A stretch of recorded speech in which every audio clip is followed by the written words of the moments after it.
Thank you, Mark, and good afternoon, everybody. We're set to go between the Winnipeg Blue Bombers and the BC Lions.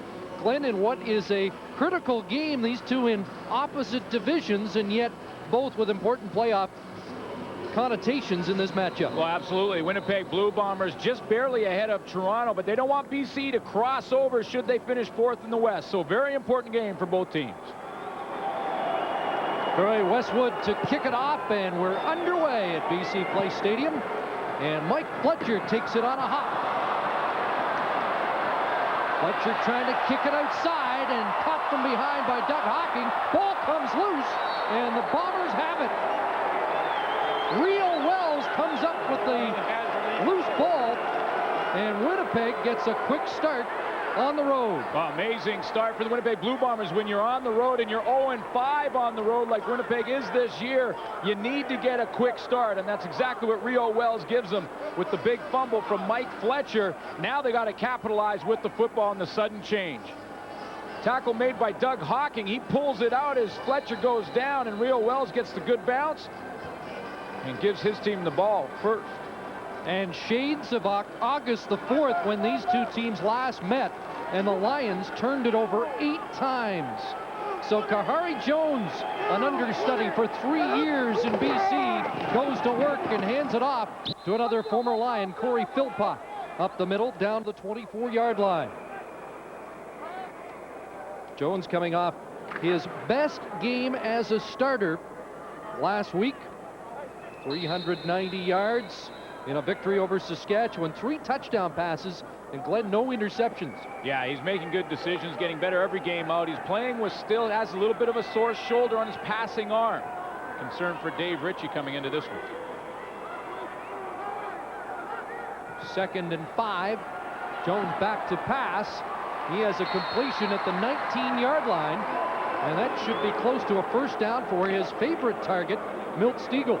Well, of course, Milt Stegall loves to play against the BC Lions. Last time these two teams played, over 150 yards receiving for Milt Stegall.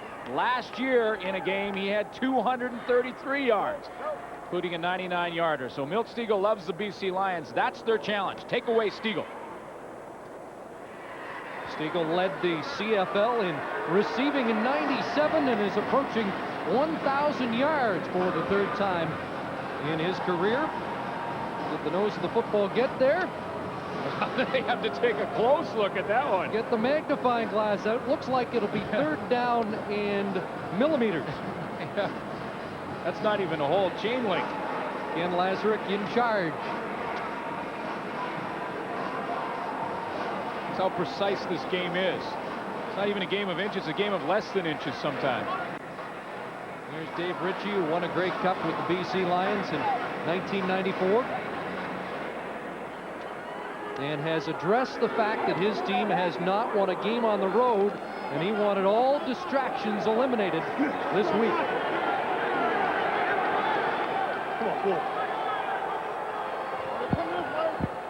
So 3rd and less than a chain link. And Jones pushes in behind the center. Dave Van Conant, who is playing in his 175th CFL game today. You talk about distractions. 18 players down there in the Bombers, including Dave Ritchie, who's a former BC Lion, used to play in BC. There are the running backs behind Jones, Corey Philpott and Brad Yamoka. Philpott really anxious to get back to Vancouver and prove he's still a CFL starter. Good receiving core. Explosive. Milt Stegall, we all know about him, but he's not their leading receiver. Robert Gordon is having a good year. And there's a veteran offensive line anchored by Big Dave Van Conant, the veteran at center. Elowanibi returning to BC, and Brett McNeil, they've taped him up again this week. Elowanibi having an outstanding season with the Winnipeg Blue Bombers. Really turned his entire life around from a year ago. Too many men on the field. The penalty charged against the Lions. And so Winnipeg has a first down goal from just inside the 10. Jones will look into the end zone and overthrows Milt Stegall. Well, it looked like he got in behind Derek Lewis by about 2 steps. It would have had to have been a perfect throw from Kahari Jones, however, because of the angle that Bo Lewis had got underneath Milk-Stegall. But obviously, when they get down in what they call the red zone, they're going after their #1 target inside. You'll see that Derek Lewis gets in behind him a little bit. That's about a 1.5 step. Like I said, it would have to have been a perfect pass up and over Derek Lewis and dropped right into the hands of Stegall. Last year, Stegall had an 11-catch, 233-yard game against these BC Lions. 2nd and goal. Jones with time into the end zone again. And is it a touchdown? No. Big defensive play by Raphael Ball. Well, Albert Johnson had his hands on it, but Raphael Ball refused to give up on the play. As Albert Johnson, who has become a huge big play receiver and returner for the Winnipeg Blue Bombers, had a chance at it. He thinks he had possession. The ball is going to be thrown to the left of your screen. Quick out pattern to Albert Johnson. He has it there. Is it enough to break the plane? The refs say no, he didn't have control. Wow. Very close. So Johnson denied. And the Bombers will have to settle for 3 off the left foot of Troy Westwood. So a field goal after the fumble recovery on the opening kickoff stakes the Bombers to an early lead. 3-0 Bombers. The BC Lions will scrimmage from their own 35-yard line, and it's an interesting attack that Damon Allen will engineer. Now the top-rated offensive team in terms of yardage in the CFL, but Glenn, it has not translated into points. Yeah, there are problems in what they call the green zone. Most teams call it the red zone. Once they get down in scoring range, they have problems getting it across the goal line. 600 yards against Winnipeg last time and only 16 points. Lions have lost 3 of their last 4, 2 hard luck losses in a row, and Damon Allen on a bootleg as an open receiver. Don Blair across the 50 to the 52-yard line. Blair with a couple of touchdown catches last week and 17 yards on this pickup. Robert Drummond and Sean Millington in the backfield behind Damon Allen, who was banged up last week but is good to go. They said it was like getting a funny bone hit in his knee. Alfred Jackson has been open early and often in the last couple of games, and Damon Allen is having trouble finding him in the football. And the big guys up front, Christopher Perez, the left tackle, having a strong season. And of course, Jamie Terrace, the center.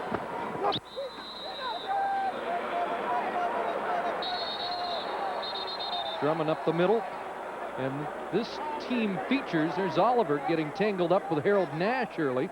Another injured Lion that was questionable for this game with a groin injury. Jimmy Oliver in the lineup. He got over it in a hurry this week. Here's defensively for the Winnipeg Blue Bombers. Alfred Payton playing his best football the last 3 weeks of the season, has 7 sacks on the year. Linebacking core, Antonio Armstrong, former BC Lion, would be their defensive nominee. Dave Donaldson has played very well all season in the halfback position. 2nd and 7 for Damon Allen. Looks to the near side, and there's Oliver stretching out to make the catch before he's drilled by Brandon Hamilton. Steve Barato, the coach of the BC Lions, very complimentary about Jimmy Oliver. Yeah, when we talked to him yesterday, he's talked about Jimmy Oliver, and he quite simply just said, this guy is special. And then he said he reminds me of Mervyn Fernandez, and BC Lion fans know Merv Fernandez well, one of the greatest receivers in Lion history. Guy that can go after the football is Jimmy Oliver. Most striking comparison is after he makes the catch. Didn't get a chance to run with that one, but a super catch to give the Lions a first down, and Allen throws it away. A mix-up in the patterns there, and an incompletion. You mentioned a couple of heartbreaking losses for the BC Lions. Their last 2 losses by a total of 8 points, including truly a heartbreaker against the Edmonton Eskimos a week ago when they went into overtime and really couldn't stop Edmonton in overtime defensively. Steve Barato has addressed some of that problem. Cut Paul Lacoste, who wasn't playing up to expectations, and Kelly Lockbaum starting in the middle at the linebacking spot. 2nd and 10 from the Bomber 43. Allen with time and an incompletion. He was looking for Donnie Blair, but Harold Nash in coverage for Winnipeg. Well, the pressure will be on the 2 halfbacks for the Winnipeg Blue Bombers defensively, Harold Nash and Dave Donaldson. Danny Don Blair on the out pattern doesn't get enough separation on Harold Nash, but that's where the BC Lions will go after him. They'll put Alfred Jackson in there and get Don Blair in there and see if they can't beat those halfbacks. Well, the guy still playing at age 46 is one of my favorites in the CFL. And here's Louis Pasaglia getting set to punt on 3rd down, averaging 38.4 a punt this season. Has to be wary of Albert Johnson III, who takes it on a hop and is well covered. Not too well covered because they were inside the restraining line there for 5 yards. Chuck Levy, and a no yards will be called against the BC Lions. So Kahari Jones of the Bombers will start deep in their own zone when we return to BC Place Stadium in Vancouver. Welcome back to Vancouver on a cloudy Thanksgiving Day in BC Place Stadium. The Bombers will start from the 10-yard line. Winnipeg 4-4-1 after losing their first 4 of the season, and we're talking about the tough losses the Lions have endured of late.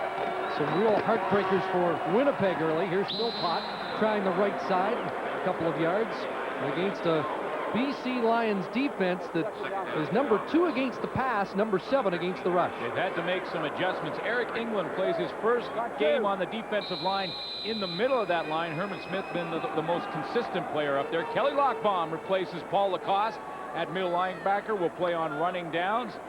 And in the secondary, Eric Carter, the veteran, 4 interceptions on the season. 2nd and 6. From the 14 and out of the shotgun. Kahari Jones drills it and has a completion to Geroy Simon at the 26-yard line. That's a first down and gives the Bombers some breathing room. Because you mentioned the distractions for the Winnipeg Blue Bombers. 0-5 on the road this season. In fact, they haven't won a road game since last October last year. Now, Dave Ritchie did talk about that because 18 people down on that sideline right now used to be BC Lions. That means there's lots of old friends, old family here in BC. They've got to get tickets for them. And he said, sometimes I have guys on the cell phones in the locker room prior to warm-up. He's got to eliminate all that and focus on the job at hand on the field. Yeah, I think they had to check those cell phones in a couple hours early today. First down. And a flag down as that pass is batted down. Is it picked off? Yes, it is. It's the Lions' ball pending the flag. Oh, and it'll come back. Looks like it's offside BC Lions.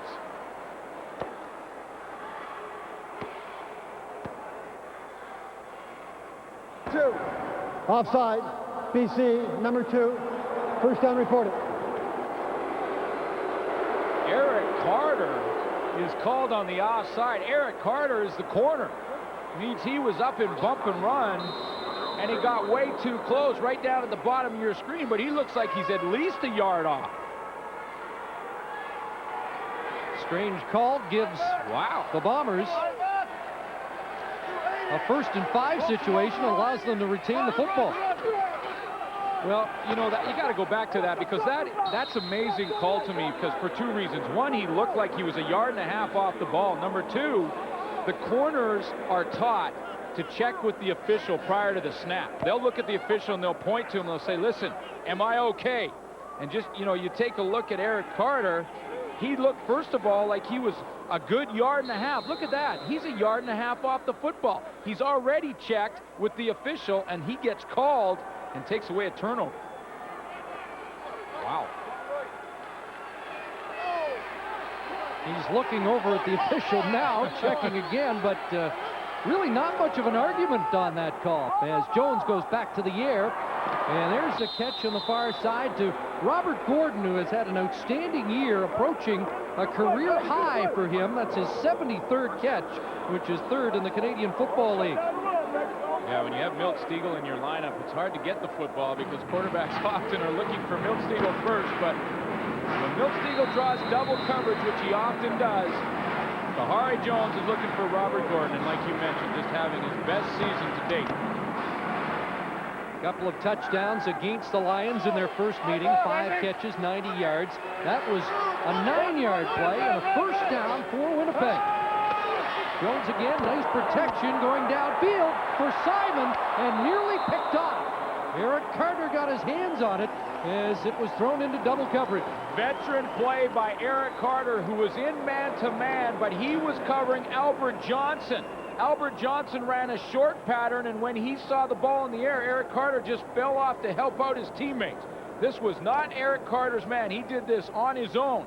He drops the coverage, drops his man, and falls back to help out Raphael Ball, and he has his hands on that football. Very nearly has an interception. Well, the Veterans has 4 interceptions this year, including 1. Had a solid year with the exception of 1 play in Montreal. Had one against the Bombers earlier this season. There's a ball over the middle, incomplete, intended for Stiegel, and it will force the Bombers into a punting situation. Eric Carter's played so well this season. And one bad play in Montreal really cost him a chance. There's Carl Kidd playing in his first game, and he draws the unenviable assignment of snuffing Milt Stiegel. Very first game for Carl Kidd, and Steve Barato is going to ask him to cover one of the best in the game in Milt Stiegel, if not the best. So good luck, Kidd. So far, so good. 3 years with the Raiders, and he gets a quick welcome to the Canadian Football League. Ball bouncing down to Fletcher, who has trouble with it. No yards penalty, as there's a real pile-up, and a man scramble continues for the ball. However, the Bombers encroached on that 5-yard restraining area. And a fit fumble and fall down for the BC Lions. Mike Fletcher again having trouble handling the football, but I think, like you mentioned, Chris, Winnipeg was in that no yards area, which means the Lions will keep possession. Just Fletcher's 4th week in a punt return role, and Jimmy Cunningham not in the lineup for BC. No yards, Winnipeg, number 2, first down BC. Dave Donaldson inside the no yards area. As soon as Mike Fletcher touches the football for the first time, which is right there, you see Dave Donaldson, number 2, well inside the 5-yard restraining zone. So the ball's at the 20, and a first down for BC. Averaging over 420 yards a game in offense. This is Drummond. Left side. Wickman there defensively to limit the gain to about 3. Interesting looking at the Winnipeg lineup defensively, what they're trying to do. The BC Lions coming into this game wanted to get the football as much as they could to Alfred Jackson in the slot position. He felt that matchup with Dave Donaldson and Harold Nash would be one that they could take advantage of. But right now, the Winnipeg Blue Bombers are moving corner Jerron Bolden in to match up with Alfred Jackson. The game inside the game.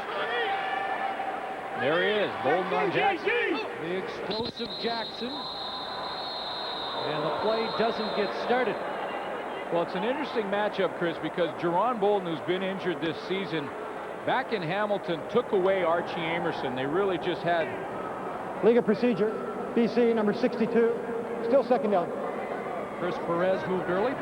They had Bolden just matched up all night long on Archie Amerson, and he took him out of his game. Unfortunately for the Bombers, he was injured in that game late and missed a couple, but Bolden has got the great one-on-one ability. So he's on Alfred Jackson here this afternoon. 2nd and 13. Here comes the rush, and Allen escaped outside. Tried to dump it off for Blair, incomplete.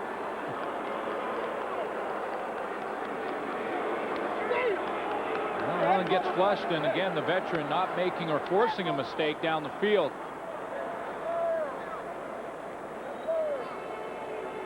You know, Steve Barato has been a little bit frustrated with the offense in some ways. When you look at generating over 400 yards of offense per game, number 1 in the Canadian Football League, but ranking 6th when it comes to points. And yet defending his quarterback, who he feels has been absolutely fairly consistent. The weapons around him have not been. There's Albert Johnson. He's been a big play guy all season long. Can he turn the corner? Oh, nailed. Welcome by Chuck Levy when he did. lowered the shoulder, and they'll talk about that hit as the Bombers have great field position when we return to BC Place Stadium. Chuck Levy lowered the shoulder and limited the Albert Johnson return to 5 yards. Well, they better get some hits on Albert Johnson, because the Winnipeg Blue Bombers this year have made 28 plays over 40 yards. 12 of them have come from Albert Johnson. He has the most combined yardage in the CFL coming into this week by over 500 yards on the next guy. That's how dominant he's been in all facets this year. Yeah, well, you talk about rookie candidates. You talk about Mark Boerichter in Calgary and Curtis Marsh in Saskatchewan. Well, Albert Johnson has really got some things done for the Winnipeg Blue Bombers this year. Corey Philpott with 4 yards on that carry, and the Bombers in good position here to try and add to a 3-0 lead.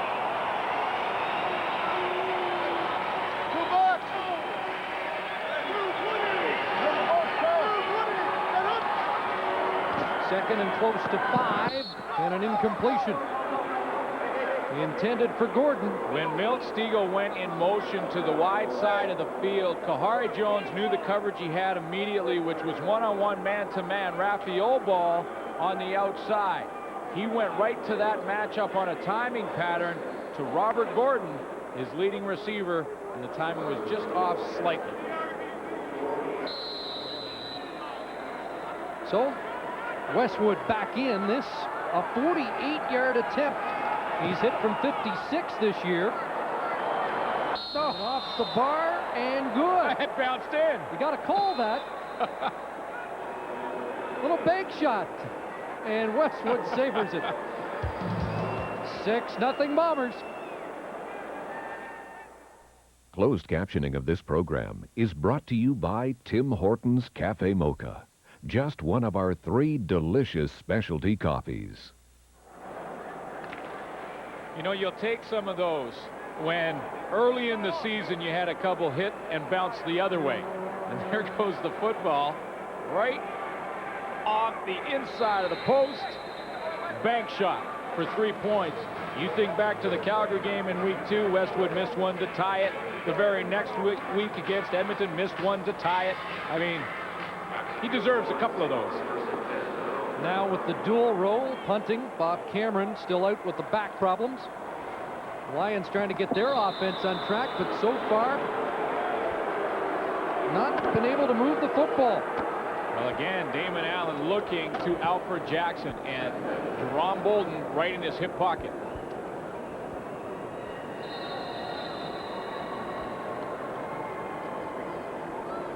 Talking to Damon Allen yesterday, as well as they've moved it, he says it's still the attention to detail that's been missing with this team, and it's the reason they have not been able to capitalize on so much yardage success.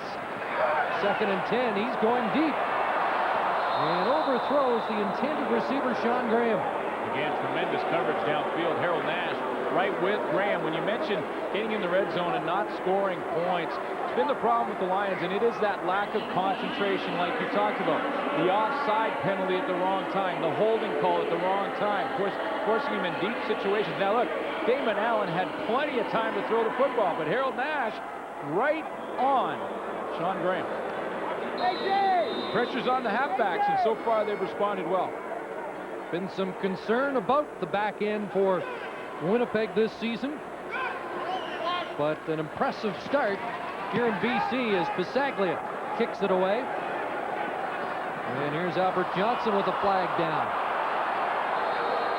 Johnson stopped right at the 35. Roger Wrightson in amongst the tacklers after the 40-yard punt. Well, every time the Lions punt to the Winnipeg Blue Bombers, they have a couple of concerns. One is Albert Johnson, like we mentioned, and his return ability. The other is they've had the uncanny ability of blocking punts this year. 5 block punts for Winnipeg. No yards. BC, number 89. First down. 3 of those block punts for touchdowns. So Denny Montana called for no yards. That will put the ball at the Winnipeg 50. They also have a blocked field goal, so 6 kicks, which ties a Winnipeg club record. Two back. Kahari Jones back to work.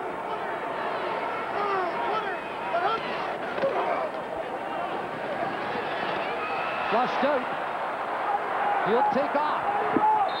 Gets close to midfield and has 5, and we've got Brett McNeil tangled up. Uh-oh. That's a penalty. Eric England just threw Brett McNeil's helmet. He got great draw weight and ended up right on the 4-yard line, just shy of the end zone with the helmet. Could be a new Olympic sport, the helmet toss. Well, what did Brett McNeil do to get Eric England that fired up? Playing in his first game in the middle of that defensive line. He's played on the edge and he's played in the linebacking core, but never up in the middle, so he'll be nose to nose with Brett McNeil all night long. That hat separated a bit. He's got to get the stuffing back in that turkey bowl as we sort things out. Brett's got a little wrestling experience too, so it might be part of a new act. Yeah, and he's not in any mood to mess with Eric England today. He just, he's taped together. He's likely had a few painkillers in him to get into this game at all. Sportsmanlike conduct, BC, number 96. First down. Unsportsmanlike conduct, but decent draw weight. Yeah, no reward for distance. 50-yard throw from Eric England, but he'll just sit down on the bench and cool off. Well, he's played end along with linebacker, tackle, and apparently if Damon Allen gets hurt, he could come in and throw in a pinch. It's a first down for the Bombers. Just over a minute to go in the opening quarter. And down to the BC 45. Here's Philpott skipping into the hole and down inside the 40 for 7. Corey Philpott, so important to Kahari Jones the rest of the way this year. Corey Philpott in his 4th start of the season, coming off a great game versus Saskatchewan where he was close to 100 yards in that huge win for the Bombers a week ago. What Corey Philpott can do on first down is take pressure off Kahari Jones, get him in 2nd and short, 2nd and medium. 2nd and 3 here. And Philpott again, left side. And he should have the first down. Lockbaum brings him down. Corey Philpott, 3 times 1,000-yard rusher with the BC Lions, including the Lions record 1,457 yards in 94. Well, when it was back to Thunder and Lightning, Sean Millington and Corey Philpott between 94 and 96, those 3 years, Philpott had over 3,000 yards rushing during that time, 94 to 97 actually. And that was when he was at his best. He lost his confidence in 98, didn't play, struggled last year in a couple of tryouts. Looks like he's getting it back. First down. Jones with some heat on. He's got great escapability. Crosses the line and slides foot first. Oh, wise idea. A big hit. Oh, wise idea. Very smart, Kahari Jones, to get down then. That's the final play of the opening quarter. The Winnipeg Blue Bombers are threatening and already enjoying a 6-0 lead.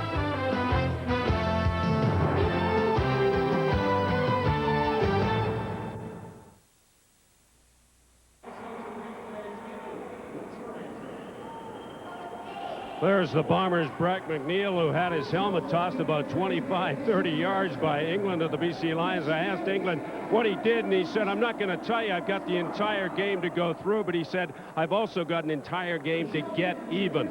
Look out, guys. The battle inside, and like a bear is always in trouble, and right now Brett McNeil looks like a bear, a wounded bear. That's even worse. First quarter numbers, and most of the numbers favor the Winnipeg Blue Bombers. Well, time of possession is a big one, but when you look at the rushing yards compared to the passing yards, kind of uncharacteristic to have them that close. But Corey Philpott, a factor already in this game. Troy Westwood with a pair of field goals. The Lions fumbling the opening kickoff. Well, that's given Winnipeg early momentum. There's England digging in. 2nd and 7 for the Bombers. Jones going to the wide side of the field, has a completion, and we also have a flag down. Marcus Howell, the Winnipeg native, with the catch. Will it stand?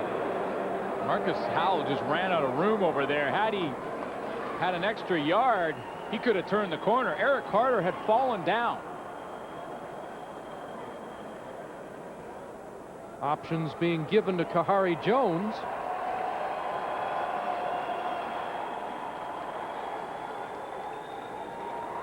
Legal contact on a receiver.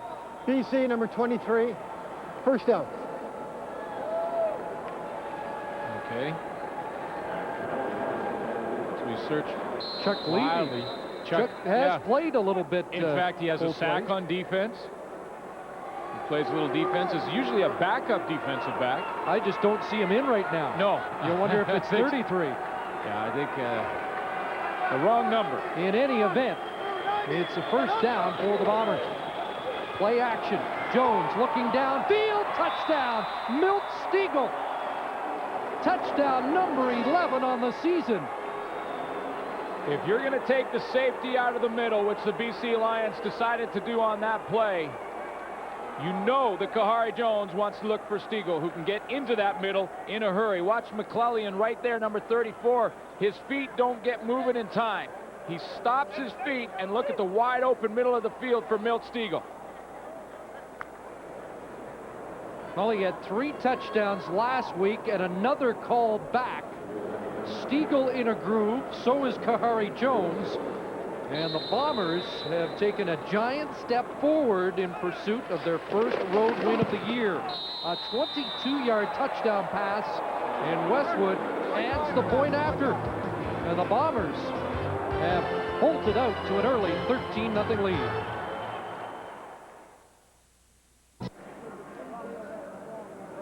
Touchdown catches now for Milt Stegall, one behind the leader, Daryl Mitchell of the Toronto Argonauts, as he closes in on another 1,000-yard season. Just 5 yards shy now. A little surprising that the BC Lions don't just double team Milt Stegall and make Kahari Jones throw the ball somewhere else. Chuck Levy trying to provide a spark, but it's the Bombers all fired up right now. 9 yards on the return. Brian Clark with the tackle. One way you can try and take care of Stegall is to involve your safety, Central McClellan. When it looks like the Bombers were offside on that kickoff, which is a tough situation for Winnipeg. Offside, Winnipeg, 0-0, 5 yards back, free kick. Harold Nash, simply because now they have to run again. They've just run down the field about 60 yards. They walk back and they have to do it again. And if you're going to get a return on a cover team, it's when they've had to do it twice in a row. 60-yard scoring drive for the Bombers. And the folks in Winnipeg have to be encouraged by the way this team is starting to come together. Absolutely. Kahari Jones.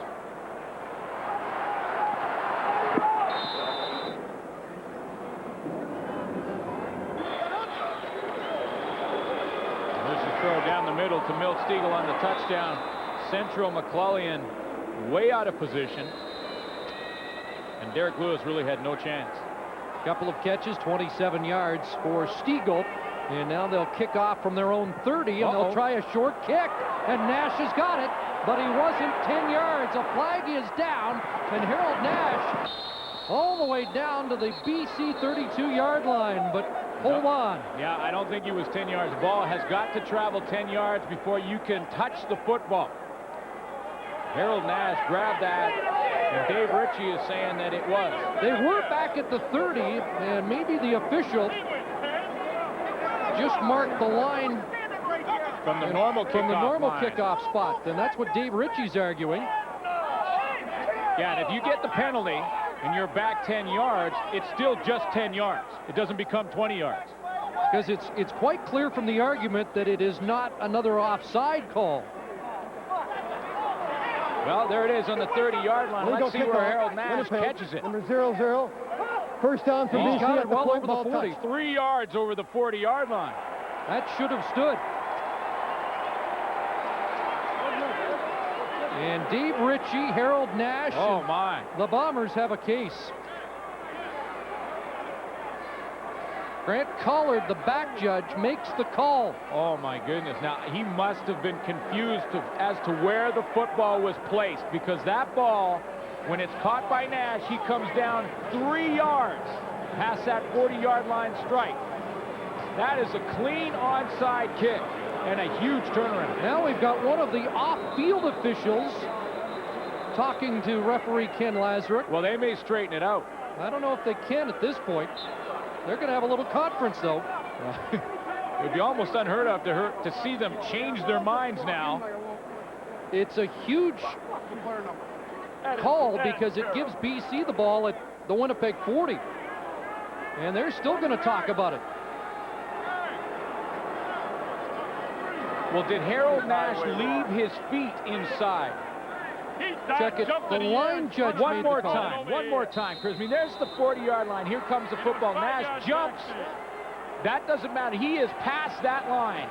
When he comes down, he's 3 yards past. It is BC ball, and we should say it's the line judge who makes the call, Kerry Anderson. Wow. Number 42 there. And they'll be looking at that in the film room. No question. You know, there was another close one when Albert Johnson had a touchdown in the first drive. Looked like he may have had possession. That was called back, took 7 off the board. Harold Nash not only recovered it legally, but he gained 40 yards afterwards. They'd be in the scoring range right now again. Instead, it's BC with a chance to get on the board. 2nd and 8 as they dump it off. Here's Alfred Jackson, and he's dragged down from behind by Bolden. Okay, I got the score right now. Jerron Bolden 3, Alfred Jackson 1. That was the first one because Damon Allen in the first quarter looked to him a couple of times, and he was well covered by Bolden. It's a matchup that a little bit of a surprise from the Winnipeg Blue Bombers, although Bolden is a great cover man. So here's Alfred Jackson's first chance in a crossing pattern, one of the toughest to cover. Picks up some good yardage after the fact. So he had a 118-yard game against Winnipeg, August the 4th. First down Lions. Allen looking downfield at the end zone. And incomplete to Sean Millington. Okay, now I got it 4-1 because Bolden just came up on Alfred Jackson, jammed him, and did not let him off the line of scrimmage. And that forced Damon Allen to look to the opposite side of the field to his running back out of the backfield. To the left of your screen, Alfred Jackson's trying to get open and is not getting more than about 2 yards down the line, so he's forced to go down the sideline. That matchup running back on Antonio Armstrong. Looked like Armstrong was able to slow up Millington and knock that pattern off kilter. 2nd and 10. Allen on a roll to the left, looking into the end zone, and it's knocked down. Big defensive play there. Dave Donaldson comes up from the halfback spot, works on Sean Graham, and fights for the football. There was some hand fighting going on between Sean Graham and Dave Donaldson, and a good no call, I think, by the officials. He's the corner pattern to the top left corner of your screen. A little bit of hand fighting right there, but he's looking back to the football. That's why the flag stays in the pocket of the back judge. Looks back to the ball, tries to time his jump, and distracts Sean Graham enough. Another former BC Lion, Dave Donaldson, in his 4th year and really coming into his own, and we'll have more on him and Marcus Howell, a couple of Winnipeg natives who become key young Bombers. Louis Pasaglia has his 28th field goal in 30 attempts this year. And the Lions are on the board at BC Place.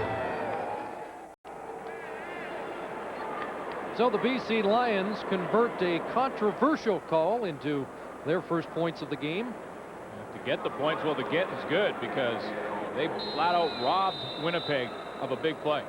Dan Giancola handles the kickoff duties for the BC Lions. The heir apparent to Louis Pasaglia. And here is the Speedy Johnson. Well, you can just see the stealth bomber. He was close. A little bit of a seam there. An arm tackle got him, but watch out for Johnson. You know, Kahari Jones, Glenn talked last week about being more a part of the preparation going into the game against Saskatchewan, and how much more comfortable he was because of that. I guess it's part of the maturation process of a young quarterback. Well, absolutely, and the clearer they see things defensively, the more confident they get as the season goes on, and that takes a lot of reps, and it takes the quarterback getting some control of that offense.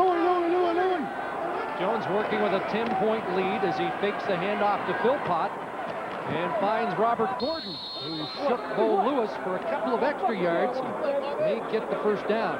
And one of the problems with Kahari Jones' injury to his throwing arm and his shoulder is the fact that he couldn't take a lot of reps the last 3 weeks in practice.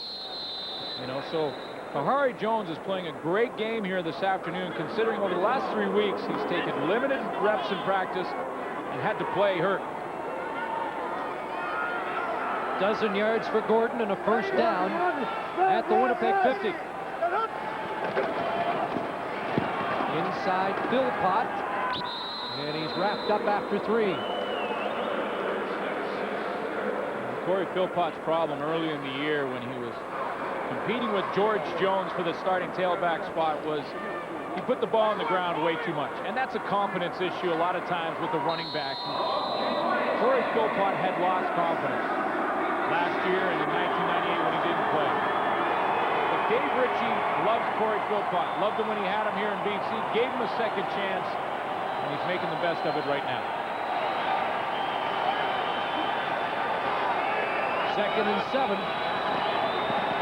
Here comes the rush, and Eric England kneeling Kahari Jones. There's a little payback for Eric England. Take it out on the quarterback. 3rd sack of the year. Well, you're in the battle up front. You can take out your frustrations on the quarterback. He's going to come from the bottom of your screen and just simply is let free. You better get a body on Eric England. It may be his first game inside, but you got to put somebody on him. Get off the field. That will not help the shoulder of Kahari Jones.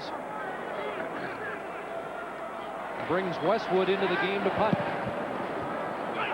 And he booms that. Fletcher. Down at the 17-yard line. A 52-yard punt by Troy Westwood.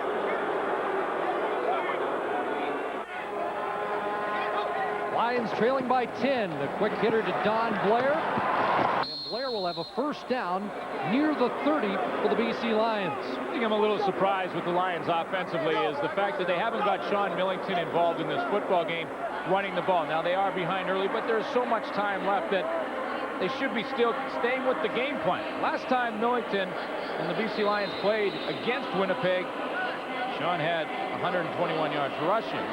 Right now they're just going to the quick passing game, and Damon's still looking for Alfred Jackson. Here's Millington off the right side, wrapped up by Brian Clark. Millington number 4 in the CFL in rushing, and his running partner Robert Drummond number 5, both with over 600 yards on the ground. Yeah, and they just absolutely have to get him involved. Number 1, he has the ability to put up over 100 yards easily in the game. Number 2, they won't respect play action. I'm talking about the Winnipeg defense. You don't even have to run play action if you're not handing it to him occasionally. Only 1 for Millington there. And the Bombers have been tough against the ground game this season. There's a pass and a completion across the 50-yard line to the other running back. And that's what Robert Drummond brings to the table, an ability to do both. Now, 21-yard gain. Chris, with Sean Millington on this roster for the BC Lions, when Robert Drummond comes into the game, primarily he is used as a receiver. And what the Lions are hoping that Winnipeg will do, will leave a linebacker in the game, because that's the matchup they like, to have Robert Drummond running on one of the linebackers. 6th completion for Allen. Here's number 7, but it didn't go anywhere. Rylan Wickman snuffing that play out and dropping a 3-yard loss on the play. Screen plays usually work well when teams play zone defense, because you can fool the defense into thinking that you're going the other way with the football. And that time Winnipeg was in man-to-man, and Wickman was covering Sean Millington on the play and made the play. So it's 2nd and 13. Allen downfield, and like Graham held up as Harold Nash had him well covered. Well, Damon Allen will likely go talk to his receiving corps because there's some miscommunication problems going on down the field right now. The Winnipeg Blue Bombers went with a blitz. When a blitz comes like that, Damon Allen is expecting his receivers to make adjustments. And all they did was run straight down the field with their back to the quarterback. Damon Allen just threw it so no one could catch it. So the Lions offense continues to sputter here. Saglia angling the punt. Here's Johnson. Lost his footing. He's dropped at the 21.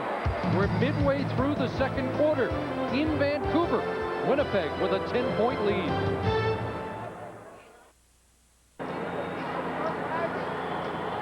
Well, Damon Allen just had a conference with Sean Graham. Doug Nesmeyer, the backup quarterback, and with Steve Barato. Yeah, and he quite simply just walked over there and said to Sean Graham, you guys got to help me out. He's got to talk to the receiving corps. When they run blitz, look for me. I'm going to not have as much time to throw the football. Run, Louis. First down, Winnipeg at the 22, over the top. There's Stiegel. Look out. Milt Stiegel crossing midfield. Kelly Lockbaum got him from behind. 37 yards. Now they're going to lead. This time it's Derek Lewis slides over to try and cover Stiegel, and they're going to leave him with no help. And you know that's tough on anybody. Over to the left of your screen here, Derek Lewis one-on-one with no help from the safety, Central McClellan. And what we may see as this game progresses, and what the Lions better do, is slide that safety McClellan over and just double team Stiegel. So far, they're hoping Derek Lewis can hang on. Stiegel's gone over 1,000 yards once again. Corey Philpott now held to about 2 as he crosses the 50. Jason Kralt now in as a linebacker, the former Carlton Raven. Well, this is what usually will happen for the Lions. Derek Lewis and Chuck Levy now will come in on the passing down. Kelly Lockbaum will go out from the linebacker spot. So they'll go with some quicker, more defensive backs kind of in the defensive lineup when passing down. 2nd and 8. Stiegel out of the backfield. And Simon unable to make the one-handed catch. And it will be 3rd down for the Bombers. Chuck Levy came in as the extra defensive back, normally a running back, and goes on the blitz. He has 1 sack defensively this season, and he's coming off the corner. Number 23 makes an inside move and forces a quicker throw from Kahari Jones. He can't hook up with G-Roy Simon. A few guys capable of going both ways. Alfred Jackson has done it at times. Dave Donaldson of the Bombers has had double duty in 7 different games this season. Another great punt by Westwood. Wow. Boy, he went to the Bob Cameron School, and that is a perfect kick, which backs up the Lions to their own 5-yard line. Well, this is how important this game is. 4 teams within 2 points of each other, and Glenn, forget about where they play, east or west. 2 of these teams will make it, the other 2 won't. That's right. You look at the Winnipeg Blue Bombers, not only are they trying to hold off Toronto, but they also have to look across the other side in the West Division at Saskatchewan and BC. That's why this game is so important for them. And yet the Lions still have designs on catching Edmonton. The Eskimos blasted today in Montreal, and if BC would win today, they'd move back within 4 as we head down the home stretch in October. So far today, the Lions have just Winnipeg to worry about. Good team speed there by Winnipeg to slide over. Antonio Armstrong, like we mentioned earlier, having a tremendous year and really would be their defensive nominee right now should the voting happen right today. Damon Allen gets out for Jackson to bite to the play action, but watch how quickly Antonio Armstrong flies over there and gets in on the tackle. Armstrong had 9 tackles the last time he faced his former team. Player of the week in week 11. 5th in the CFL in tackles. Good numbers right across the board. Second down for Allen. Dumps it off underneath. And it's Robert Drummond up to the 20-yard line. Chris, just as we pumped him up, Antonio Armstrong misses a tackle. And it happens to everyone out there on the field. If you haven't missed a tackle or two, you're not playing. Drummond to the right of your screen catches this little hitch, turns around, little screen pass, and there's 58 right there. Gets a little too low and misses that tackle. Drummond picks up the first. Back to the ground. Alfred Payton with the tackle of Drummond. Haven't called his name yet today. Alfred Payton didn't get a real quick start to the season. He was released from Montreal last year, and Dave Ritchie took him back. Very vocal still in that huddle. 7 sacks on the season, but last 2 games have been his best football this year. Even talking to Joe Paopao, offensive coordinator for BC, he said Alfred Payton looks like he's preparing for the playoffs. Take a look at Adam Rita there and Joe Paopao over to the right of your screen. Up in the booth for the Lions.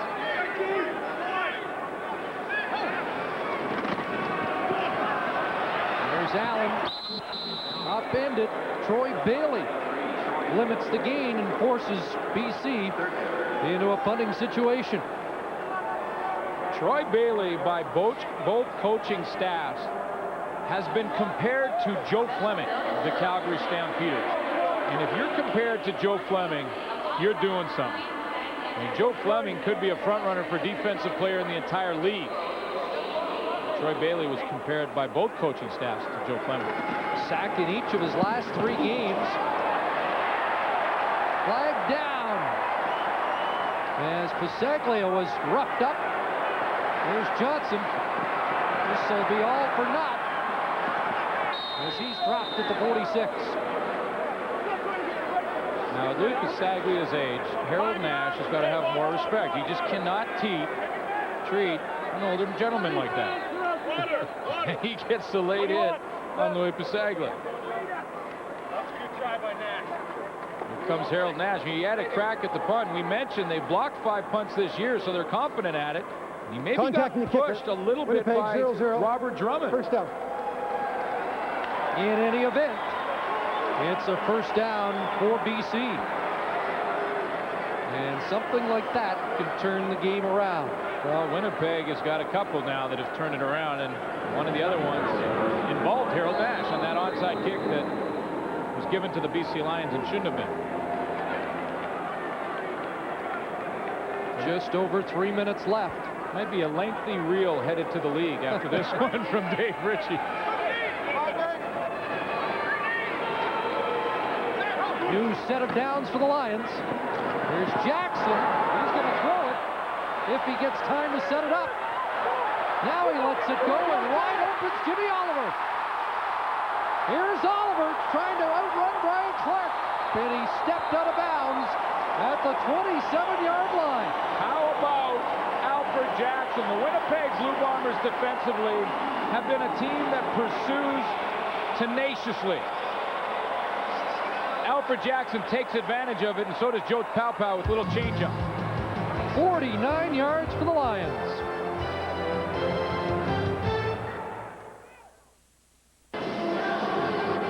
Well, Alfred Jackson looked like a quarterback there. This play seemed to be well read by the Bombers. It really was. Good pursuit to the point of attack, but Alfred Jackson keeps his composure. Very surprising. If you haven't been in there trying to throw the ball with the bullets flying, can't explain it enough. I mean, he would panic. Most people would panic in this situation. He doesn't. Keeps his composure and throws a strike on the run. So jump at the end of it to cap a 49-yard play. So Jackson's got 49 yards passing. The starting quarterback has 83 yards. They might just have a little conference there at halftime and just say, here's how you do it. You roll out and you throw it. And say, yeah, you had an open receiver. That's what Damon Allen will tell him. I haven't had one yet. Well, Jackson's going to say, see, don't tell me we're not open. I found a guy. Big play for the Lions either way. 2nd and 5. BC threatening as they try to cut into a 10-point lead. A direct snap to Millington. And that didn't fool the Bombers. Well, Joe Palpal's starting to pull out all the stops now. I mean, he goes with the quick hitch and then throw from Alfred Jackson. He goes to the direct snap to Sean Millington. And talking to Palpal yesterday, he told me that the Winnipeg Blue Bombers are quick at pursuit. They get and fly around to the football, and they get there in a hurry. And one way you can take advantage of pursuit is double cuts and throwing that ball out there and then throwing it again. 3rd and 3, and Troy Bailey, you talked about, did the job once again. Yeah. Forcing BC into a field goal situation. Bisaglia has missed just 2 of 30 this year in his final season. And it's 2 of 31 now. Well, number 5's been just about automatic. Makes you wonder why he's thinking of hanging it up. After 25 years, why not another 10? Yeah, no, it is an outstanding season. He, of course, announced earlier this year that this will be his last season.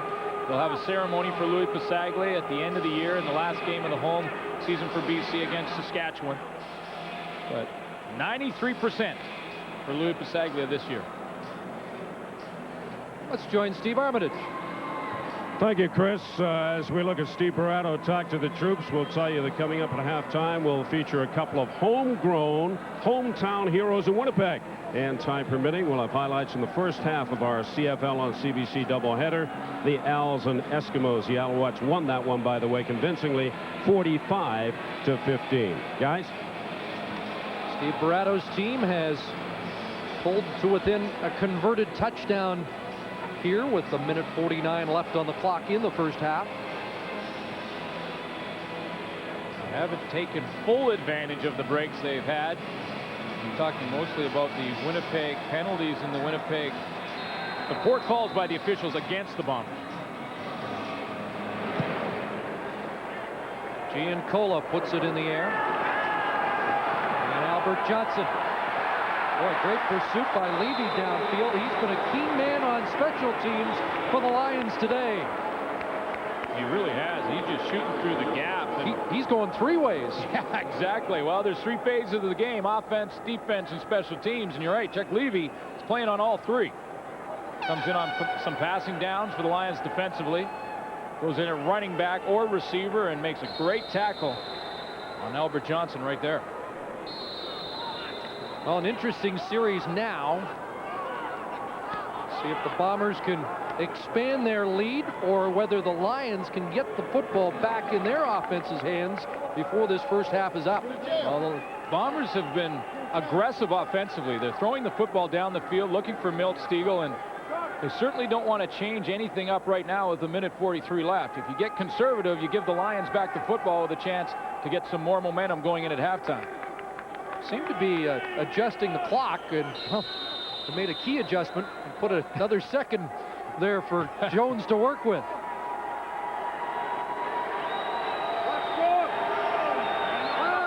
Could be a valuable second either way.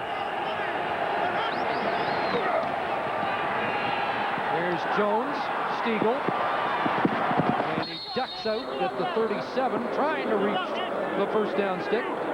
4th catch of the game for Stegall, who has a touchdown. Milt Stegall gets open on this play because of his great speed. It's not a speed route, but you have to respect his speed. Look at the distance he had. The next defensive back, Eric Carter, was 3-4 yards away from him. When he goes down the field, all the defensive backs turn their shoulders. They're afraid of his speed. He's got over 1,000 today. And that was bottled up. So on 2nd and 1, they didn't get the first down. Big defensive stand by the Lions. Really was for them to come up and stop Corey Philpott, and they get it through penetration. Corey Philpott takes the football about 5 yards deep and runs right into David Benefield. Chuck Levy also involved on defense. Chuck Levy's going to be a little tired at the end of this game. So now, with a minute 33 to go, Westwood has to punt it away. And you can feel that swing of momentum. Just got it away. That ball kicks out off the official. And that will give the Bombers bench another reason to get on the crew. Well, it also came very close to touching Eric Carter. Nice shot, Pete. Here. But I don't believe it did. Goes out of bounds, and Damon Allen has plenty of time to go with the hurry up. And when he does go with no huddle offense, he calls all of his own plays. That is the time for sure that he's doing that, because during the regular offense between him and Joe Paopao, they split it. Some come from Joe Paopao up in the boot to the right of your screen. They go down to Doug Nussmeier. Nussmeier will signal them into Damon Allen. But in the hurry-up situation, it's all in the hands of Damon Allen. They marked the ball where it went out of bounds, the 48-yard line of BC. So good field position for the Lions to get a little closer.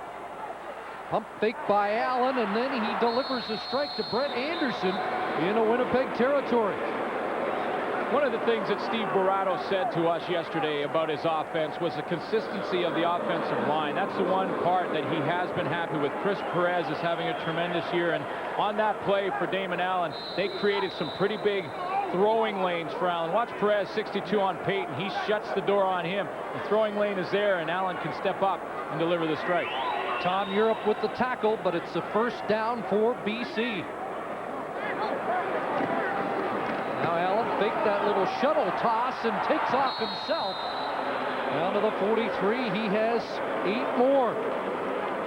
That's an option he provides. In fact, both quarterbacks here this afternoon have the ability to get away and to run the football. Damon Allen, the legend at it. Kahari Jones, the next one. Damon 4th all-time in CFL rushing, but only 4th among quarterbacks this season in that category. 40 seconds to go. Millington right side, broke a tackle and gets the first down. Little second effort from Sean Millington keeps the sticks going, and now they're working against the clock. They have plenty of time with 36 seconds to run probably 5 or 6 plays. Damon Allen doesn't have to force it to the end zone just yet. Move the sticks at least 2 more times before he takes a crack at the end zone. Interesting comment by Barato yesterday. When you've got your quarterback making the calls, he's not going to call a play he's not comfortable with. Absolutely. First down. Looks to the near side. Hit by Oliver. Not much there, but give him credit. I can't believe that he even caught it. That ball looked like it was sailing to about row 3. Oliver climbed the ladder, pulled it down. Actually picks up almost 7 on the play. So yeah. Huge catch from Jimmy Oliver. 23 seconds to go. Worth another look. That one looked, look at that. One-hander, kept it in there, and then dragged both feet in bounds. He only needs one. He got both. And they go back to Oliver, who skips away from one, down to the 20, put the ball on the carpet. But oh, is this another one that's going to drive Dave Ritchie mad? Officials say the play had been stopped, and you can see the reaction from Harold Nash. Again, it looked close to me. Jimmy Oliver kind of went in the bottom of that pile. Now, was he on the ground when he dropped the football? Ground can't make you fumble. Here, take a look at it. He gets hit right there. Hard to tell by that angle. It was very close again. Clock running, a dozen seconds remaining at the 20. First down. Allen rolling, delivering. Got to get out. Anderson gets out of bounds with 2 seconds left, and they'll be in a position to get 3 points closer. Absolutely, and you take the 3 points. No sense gambling. You take it while you're down in this area. You got to come away with points. Damon Allen again wanted Alfred Jackson in the corner. He wasn't there and had to dump the football off. Give credit so far in this first half to Jerron Bolden. See the frustration from the coaching staff. Jerron Bolden is doing a nice job on Alfred Jackson right now. That was a long developing play, too. It chewed up 11 seconds on the clock. Well, Alfred Jackson was running the corner pattern right into the end zone. But again, he wasn't open. Damon Allen had to dump it off. There is a measurement, which really is of little consequence. Football's the ultimate team game, Chris, but it always comes down to the one-on-one battles. And if you can win enough of the one-on-one battles, you win the game. And right now, in the first half, you got to give credit to Jerron Bolden, as Damon Allen describes exactly what he wanted to see. Well, we expected a tight fit this afternoon, and Louis Pasaglia makes it even tighter on the final play of the opening half, and now the Winnipeg Blue Bombers lead is 4. Still a lot of kinks to be worked out of that BC Lions offense today. But they've gotten closer down the stretch. Here's Steve. Thank you, Chris. Coach, before you go to the room, a couple of quick thoughts on your team's play in that first half. I think we're playing all right. I wish officials would get in the game. There's no way. Our youngster was in the air, and he's beyond that 40. Remember, we got penalized 5. So that should have been a play. Instead, it's a turnaround of, instead of us going in, it's 3 points for them because they get the ball there on the 39-yard line. They had to put it on 39, or their math would have been bad. But, you know, fumble down there right now. I hope they see the game as I see it, but I don't guess they are. So Feel like you've lost a little momentum in that first half. Yeah, a little bit. We have lost some momentum, and we're going to have to get it back now. We were moving the ball pretty good, and then went into a lull. The defense was playing it good, and we had a couple bad things we did. We roughed the kicker. We shouldn't have done that, and then we allowed a halfback, number 7, to throw the ball down here on a flea flicker, a gimmick play. So, hey, we just have to come out and play hard football. Dave, good luck in the second half. Thank you very much. Dave Ritchie and the Bombers head to the dressing room, leading the BC Lions by a score of 13-9. Our halftime show in a minute.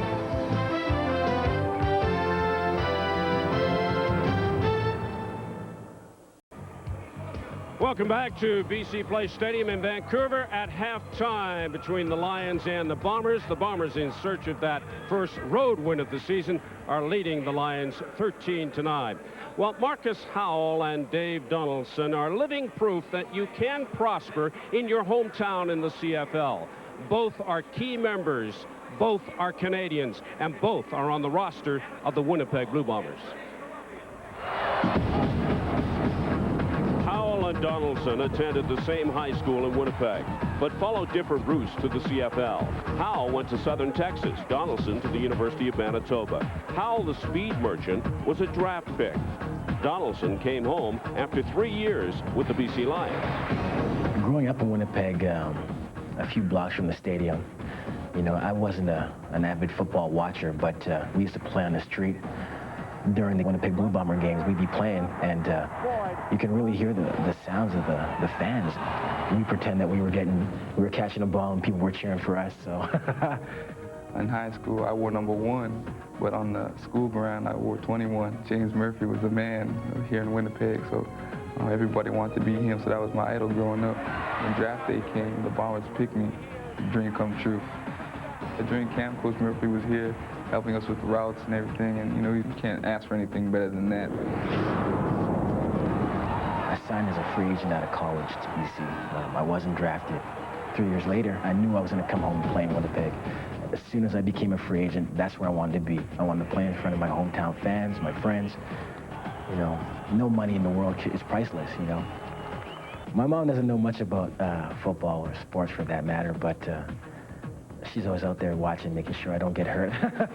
If she only knew that I was playing all sides of the ball and special teams, she'd probably lose her mind. But she just sees a number 2 running up and down the field. And I love the fact that she's out there. His speed, honed while running track at Southern Texas, has helped Howell as a receiver and kick returner. Each week I learn from, I see a new corner each week. I go against great corners in practice. You know, the coaching is great, so each week I get better and I get a little more confidence, and you know, eventually they're not going to be able to hold me. To play special teams, that's the most important aspect of the game. To go down the field and make tackles, and then go and play defense, go down and make more tackles, and then go play offense. You know, it's physically trying. 2 Canadians playing key roles have won the respect of the man who counts, Bombers head coach Dave Ritchie. The biggest challenge for me right now is walking out on the field and making sure that I produce for myself, my family, and the fans. So every week, game day, I have to keep that in mind before I play. My mother and her boyfriend will be in the same seats every game, so I know where they are. The other family members got season tickets all over the place, so it's great to know that wherever I score a touchdown, there'll be somebody there to throw the ball to. Howell Donaldson and the entire Blue Bomber team playing well here at BC Place Stadium this afternoon. They lead the Lions at the half by a score of 13-9. Back in a moment. Welcome back to BC Place Stadium in Vancouver. Troy Westwood with a couple, Louis Pasaglia with 3, accounting for most of the scoring in that first half, as Winnipeg, in search of their first road win of the season, head into the dressing room, leading the BC Lions by a count of 13-9. The only major scoring in that first half, Jones to Milt Stegall, his 11th touchdown of the season, and that was perhaps the most exciting and certainly the most entertaining play, besides a couple of controversial calls on the part of the officials working this game this afternoon. Now let's go up and join Chris and Glenn.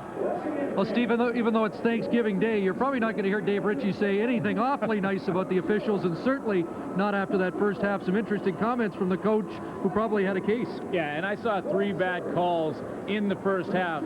Officials did not have a good half of football. This one is very close. Early in the game, in fact, the first drive, Albert Johnson, did he have a touchdown? Looked like he had possession in the end zone. It went for the BC Lions. Then later in the game, this one went against BC. An offside call on Eric Carter. Looked like he was a whole yard and a half, was intercepted by Herman Smith, given back to Winnipeg, and then the big one.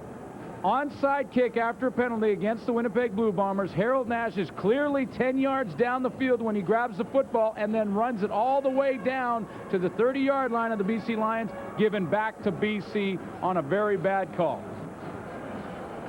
Bombers' big play offensively was to Milt Stegall, who has been the big play man all season long, but neither offense really got untracked. No, and I think if you're the BC defense, you got to take away Milt Stegall in the second half, and you got to get Sean Millington involved for the Lions offensively. Want to get back to that short kickoff by the Bombers, because you saw Harold Nash ends up at the BC 32. Instead, it's BC ball at the Winnipeg 39, and that's when they started to at least get back in the game. Yeah, it was clearly a bad call by the officials. They couldn't overturn it, even though it seemed like they were talking about it for a long time, and looking back over at the play, couldn't overturn it, gave it back to the Lions. It was a huge momentum switch. Let's see if the Lions can take advantage in the second half. What kind of adjustments might you see? BC really never established the running game like we thought they might. Yeah, I think you got to go with Sean Millington running the football. Alfred Jackson and Jerron Bolden is a matchup we're watching very closely in this first half, and right now Jerron Bolden is winning the battle. Go back to what got you there, and that's Sean Millington. Bombers in pursuit of their first road victory of the season, and that 4-point lead awfully precarious. What might they try different? Well, I think all they really have to do is do what they've been doing in the first half. I think Kahari Jones has looked very good throwing the football. They've got the ball down the field. They just have to put those distractions away and get them out of their mind. I'm talking about the poor officiating. Get past that happened against them in the first half and just move on and play ball. So a 4-point game as we head to the second half. The BC Lions down 13-9 as we get set for the second half of play at BC Place Stadium. Welcome back under the dome in Vancouver, where the Winnipeg Blue Bombers have a 13-9 halftime lead. Damon Allen frustrated on more than a few occasions in that first half. Seemed to be out of sync with his receivers. Let's find out what Steve Barato had to say in conversation with Steve Armitage. Steve Barato, it looked like you had momentum going for you as you went to the room. What do you have to do to keep it going? Well, we're going to have to complete some passes and get away from them. They're playing a lot of man coverage early in the game. They did a great job of covering us, and we weren't getting anybody open. We found a couple guys. We're going to have to do a little bit better job of blocking the edge on our run game.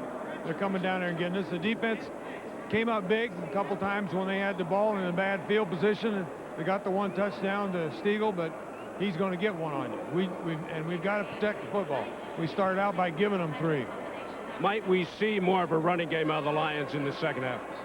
We'd like to run the ball a little bit more so that we can push them back off the ball and get a little time to throw it. Coach, good luck. Thank you.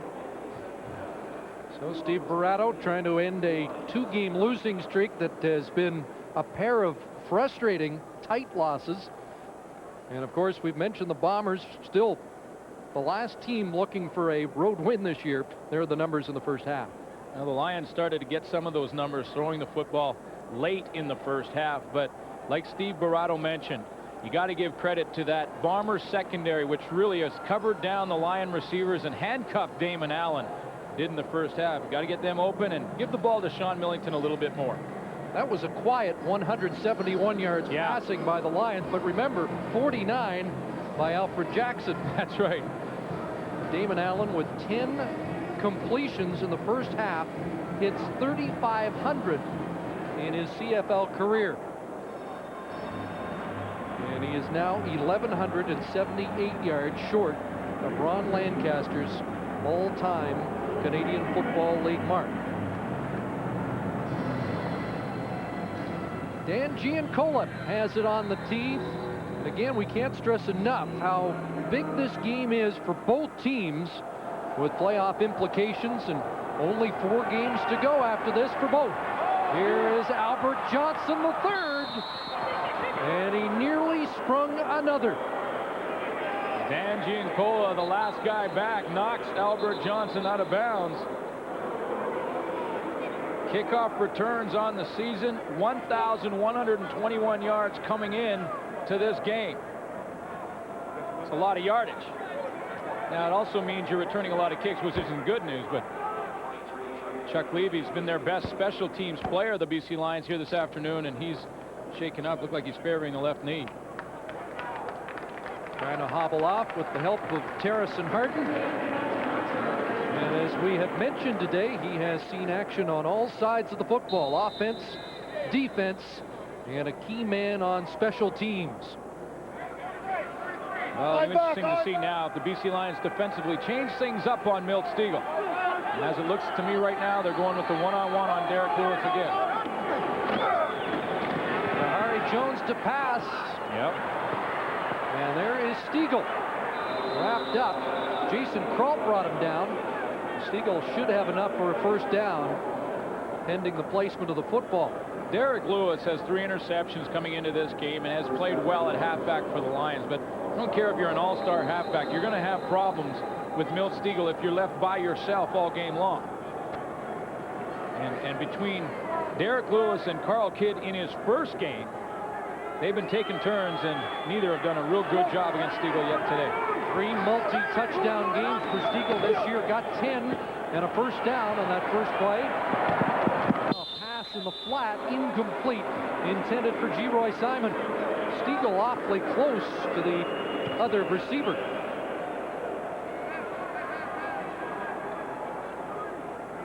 That's what both quarterbacks have done here this afternoon. Damon Allen with a pretty good completion percentage, as is Kahari Jones. Kahari Jones seems to be pushing the ball down the field more effectively than Allen, and you heard Barato say that Allen needs some help from his supporting cast.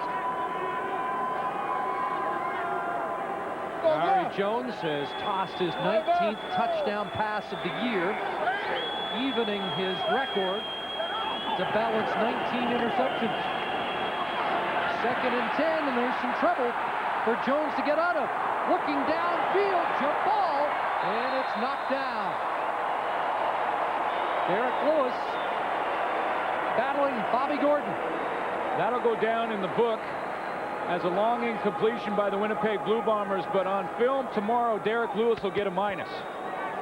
You get a plus or minus. A plus for a good play, minus if you mess up, and Derek Lewis got caught way short. Robert Gordon was about 5 yards open, and because Kahari Jones was running to his left and trying to throw back, it gave Derek Lewis a chance to catch up, because it ended up in a jump ball. And watch the frustration of Robert Gordon. He goes to kick it afterwards simply because he was so wide open initially.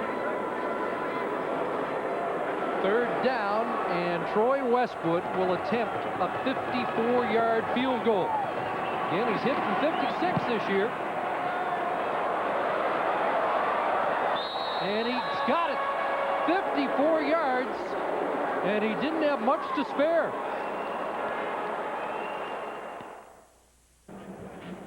Another field goal from the Blue Bombers, Troy Westwood, and Winnipeg leads 16-9.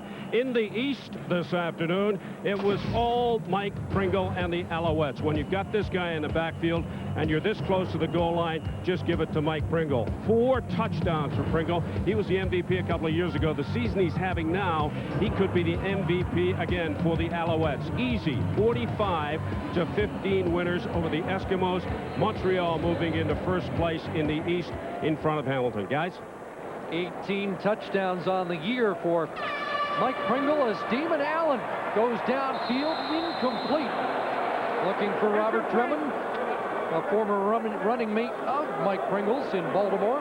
Yeah, and you know, a lot of people are talking about right now Dave Dickinson as a front runner for most valuable player in the league out of Calgary, but hey, yeah, a lot of votes have got to go to Mike Pringle, who's having another outstanding year.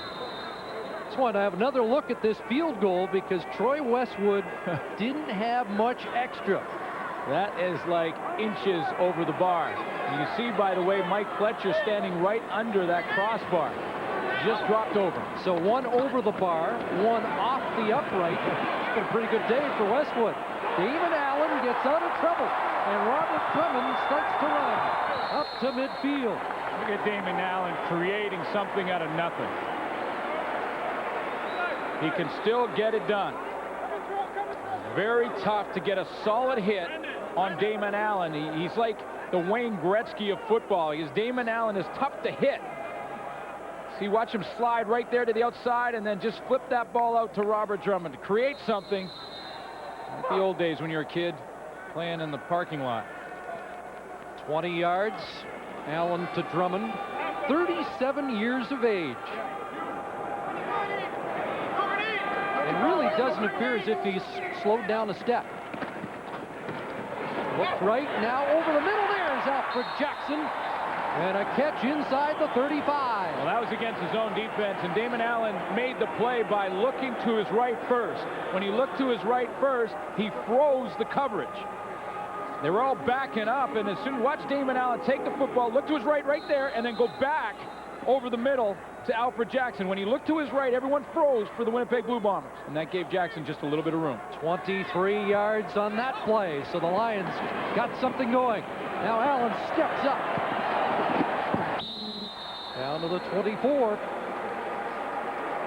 Antonio Armstrong with the tackle. Exactly what I was going to say, Chris. That is, I can't emphasize enough how big of a tackle that is.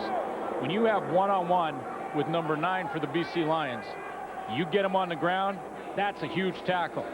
Damon Allen has made many great linebackers miss in the open field. Allen got 8 more, and it's 2nd and 2. A lot of options here for this Lions offense. They have thrown out of this formation. This time they'll hand it off. Drummond gets outside. There is a flag down.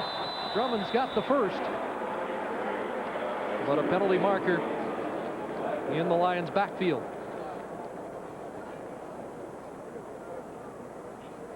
And again, we talked about lack of production in deep for Steve Barato's team, and one of the problems has been untimely penalties. Legal procedure, BC, number 66, second down, repeat it. Yeah, in fact, Barato, that's exactly what he said to us. He said, you know, we get down inside the 25-yard line and we get an offside. At the exactly wrong time, we get that offside legal procedure penalty. That backs us up, puts us in the 2nd and long situation. And that's exactly what happened to him again here. 2nd and 2 becomes 2nd and 7. Bob Beveridge called. He is the newest BC Lion. Released by Hamilton and just picked up in on that jumbo team. So Allen's got to go to the air. And Brett Anderson drops the ball. Nobody around, and he was thinking about the run before he made the catch. Absolutely, and again, it's a lack of concentration, the little things. Talk about an illegal procedure call to put you in a passing situation, and then you have a wide open Brett Anderson, throw a perfect strike to him, and Brett Anderson fundamentally makes a little bit of a breakdown, peeks down the field to where he's going to run, and by the way, he peeked to about 10-15 yards of open field that he could have run in, and drops the football. We just saw a microcosm of the BC Lions season on that last drive. A couple of big plays, getting them down into scoring position. Now they got to settle for a Passaglia field goal, and they had trouble getting that placement down. Look out! Albert Johnson may have given the ball back. Well, he just got it out. He was the last one to touch it, but that was close.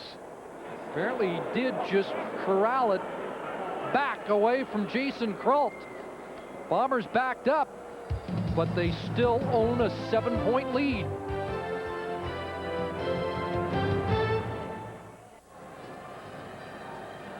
Bit of a high snap to Doug Nussmeier is the problem. He has to get up out of his stance to get this down. I believe he had his hand still on the football when Bisaglia hit it. And then at the other end of it, Albert Johnson fumbles around with it and just hangs on right on the sideline. The Lions very nearly recovered the football on the 3-yard line going in. So the Bombers have the ball, but a bit of a problem here. Just over 5 minutes into the third quarter. Corey Philpott, little breathing room, up to the 15. Big gain by Philpott. Well, it takes a little pressure off Kahari Jones. He doesn't have to, if he has to pass, drop back into his own end zone. Because had Corey Philpott not picked up any yards on the play, he's got to drop back and pass out of his end zone. But a good game by Philpott gives him a little breathing room. It was right around here last year against the Lions that Milt Stegall went about 99 yards for a touchdown.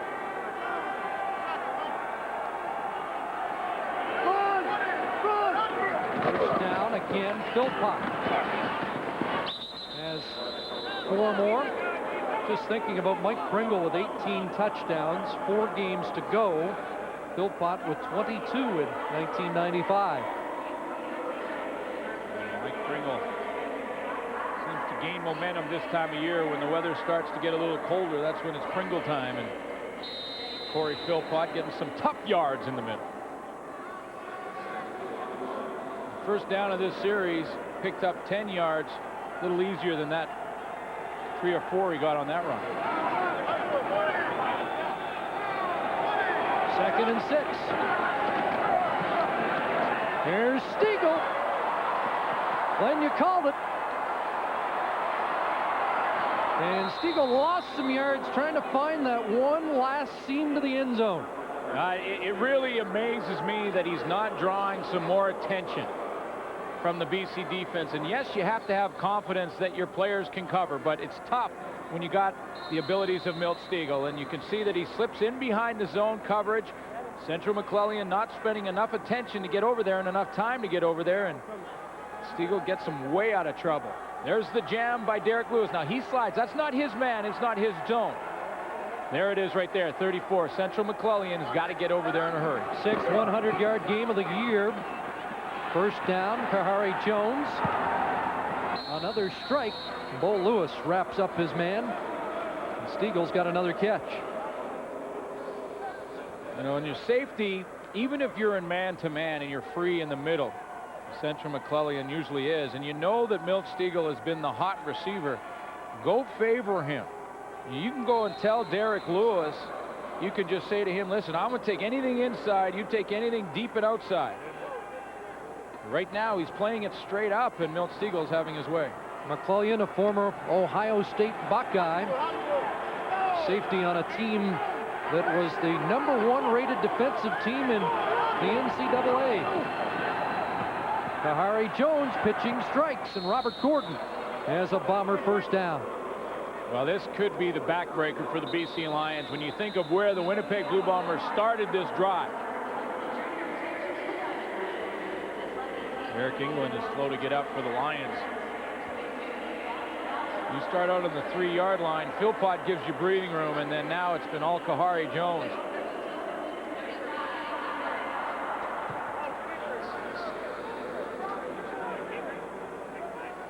England clutching at that right knee.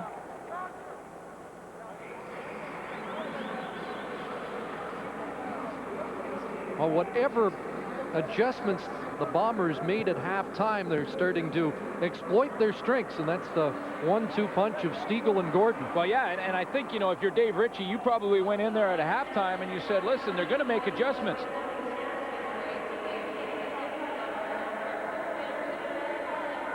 Let's take a look at what happened to England. He's right down at the bottom of your screen, right down in here, and just take a look. Cut block from the tackle was right onto the knee of Eric England, and it looked like his foot got stuck in the turf and didn't give away. That'll bring Cameron Legault into the game. Another former Carleton Raven joins teammate Jason Kralt in the defensive formation. A couple of ex-Carleton players. He just claimed off the Calgary practice roster. You know, and when you go into backups on your front four, defensive coordinators have a tendency to blitz more. We should mention that the Lions, without Noah Cantor today, their starting defensive tackle. There's Philpott, 3 more. Cantor honoring Yom Kippur today and not in the lineup for BC. And he's been one of their most consistent D linemen. So now you go with the backup with Eric England out of there and look to the Lions to blitz more, which you know what that means. It puts Milt Stegall in more one-on-one. Our crack statistician Dave Moyer pointing out today that Mike Pringle tied Corey Philpott's rushing record of 18 touchdowns on the ground today in that 4-touchdown performance against Edmonton. Under 6 minutes to go in the third quarter here. Another quick hitter, and Robert Gordon can't pull in the pass thrown behind him. Troy Westwood's had a little luck on his side. He'll come back on the field in this first half. A little bit behind Robert Gordon on the play. Milt Stegall was almost offside to the field side. Quick 3-step drop by Kahari Jones. Catchable ball, though, for Robert Gordon, especially with the season he's having. Makes it 3rd and 6. And they'll set up at another 49-yarder.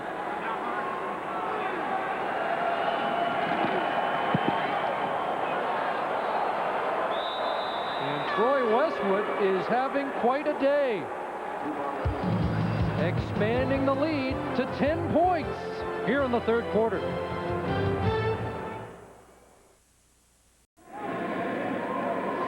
Welcome back to BC Place Stadium. In the first half, he was throwing helmets. Now he's on the training table getting his ankle looked at. Bill Rochelle told me they'll probably tape it up. He twisted it, got it clipped. Suits, maybe you can show us how it happened. Exactly. It was Dave Mudge. After this play, we'll show you one more time just what happened to Eric England. Lions start from their own 35-yard line. Allen rolling, stopped up before the line of scrimmage, and has a completion across the 50-yard line to Donnie Blair. Yeah, Eric England looked like he got his foot jammed in the turf. A couple of plays back, it was off the edge right here, and you're going to see Dave Mudge is going to slide out and cut block on Eric England, and watch his foot get stuck in the turf right there before it bounces out behind him, and that's why they're going to have to tape it up and try and get him back in later. 16 yards for Blair, first down. And they give inside to Sean Millington, and he displays some of that awesome power as he gets down to the Winnipeg 50. 9 for Millington. Well, here's the other thing that Millington brings you. Not just the running ability, not just the yardage that he accumulates, but this is the inspirational side of it. This is the intangible. When teammates see Millington break 4 tackles and fight for an extra half a yard, it gets everybody fired up. It gets you momentum, even though it's only an 8-yard gain. He had 120 yards the first time he met Winnipeg. Only one of 2 to get 100-yard rushing games against the Bombers this year. Drummond cuts back. Look out. Oh, boy. Bolton doesn't make that tackle. Drummond's dancing in the end zone. Yeah, play the fight song if he doesn't. Jerome Bolton having himself a game. Really kept Alfred Jackson off the score sheet and then made a key tackle there as Robert Drummond cuts all the way back, and Bolton goes from the right side of your screen. He was right up on the line of scrimmage, but doesn't give up on the play. He doesn't rely on his teammates to make the play. He thinks, well, I got to come over and help, and he stops Drummond from what would have been a huge game, if not a touchdown. The only other player with a 100-yard rushing game this year against Winnipeg, Ronald Williams of Hamilton. The Bombers didn't allow 100 yards for Mike Pringle in 3 outings so far. Allen scrambling and getting close to another first down.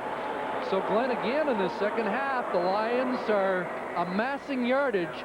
Can they put some points on the board? And this is right in the area where the red zone, or like the Lions like to call it, the green zone, begins. It's right about the 30-yard line going in. Now the Lions on the 33, close enough. This is where you got to come away with the major if you're the BC Lions. And like you mentioned, Damon Allen using his legs to pick up yardage on that play. But now it's crucial time, and now this is where the Lions, like we've mentioned, have lacked concentration. Might be almost a free down here, 2nd and 1. Drummond again cuts it back. Thought about going outside, has the first down. And if he went outside, he would have had to have lost about 2 yards to get the corner, and that might have lost the first down. So wise decision by Drummond. Rather than take it to the outside and try and get outside containment there, he decides wisely to cut it up in there and make sure he has the first down at the very least.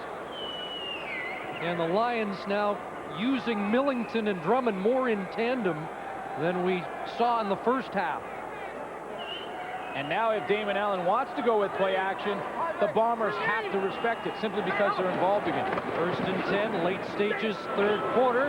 Open man, Robert Drummond down inside the 10. And he took a hit. Tom Europe. Oh, he took a big hit and he hung on.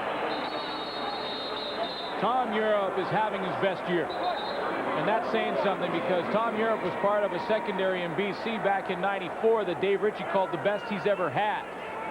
And had a good year then, but this has been Tom Europe's best year. He came into camp on a mission. Right in top of the end zone. He was hitting everybody, anything that moved in training camp, and he puts a great smack on Robert Drummond, but give the veteran Drummond credit, he hung on to the football. And Europe coming off what Dave Ritchie called his best game last week against Saskatchewan, a game he said that their secondary was nasty, and Europe was the man delivering most of the punishing hits.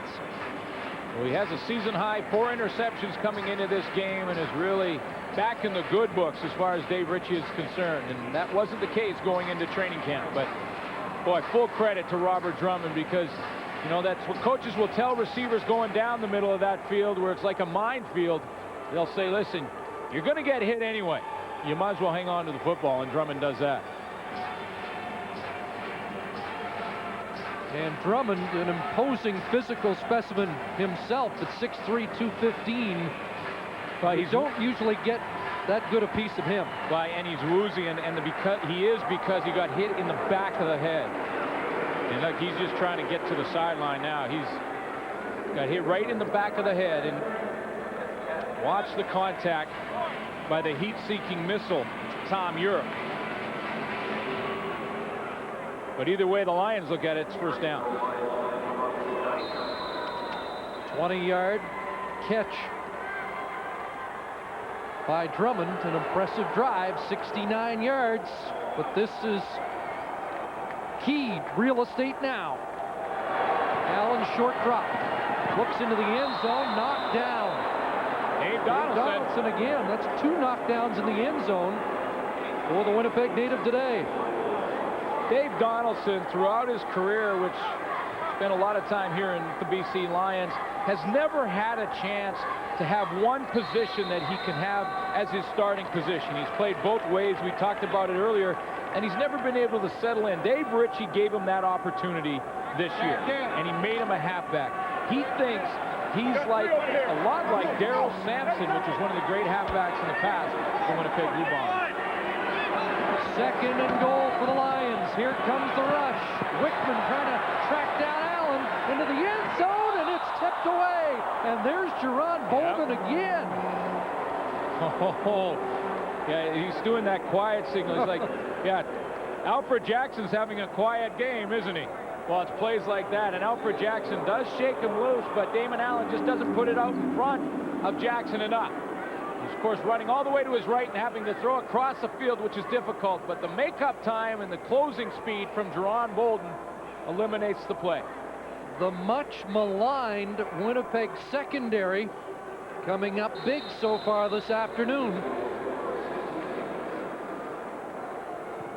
Forcing Pasaglia into a field goal, and with 1:33 remaining in the 3rd quarter, it's a 7-point Bomber lead.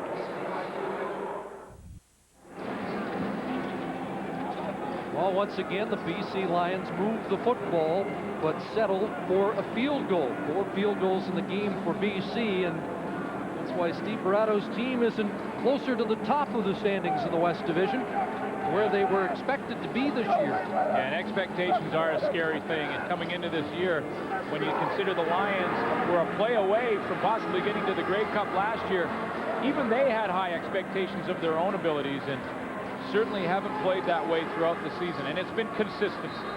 At times, they've looked like Grey Cup contenders.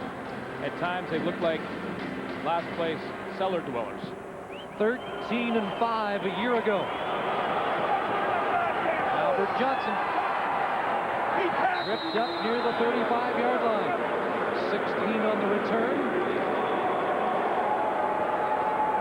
You know, the Winnipeg Blue Bombers, on the other hand, as well as they've looked like they've played here this afternoon, they have not buried the Lions, and that could come back to hurt them as this game progresses. Kahari Jones has looked good in the middle of the field as well, and they haven't buried him. Now, they've had some calls go against them, no question about it, in the first half. But the Lions are hanging around. I don't think they've played as well as Winnipeg, but they're hanging around. A week ago in Edmonton, the Lions erased an 18-point deficit to force overtime. Eric England checks back in on the Lions' defensive line. Harry Jones going to air it out, looking for Johnson over the shoulder. Nice catch. What a catch. What a catch. And he made it look easy.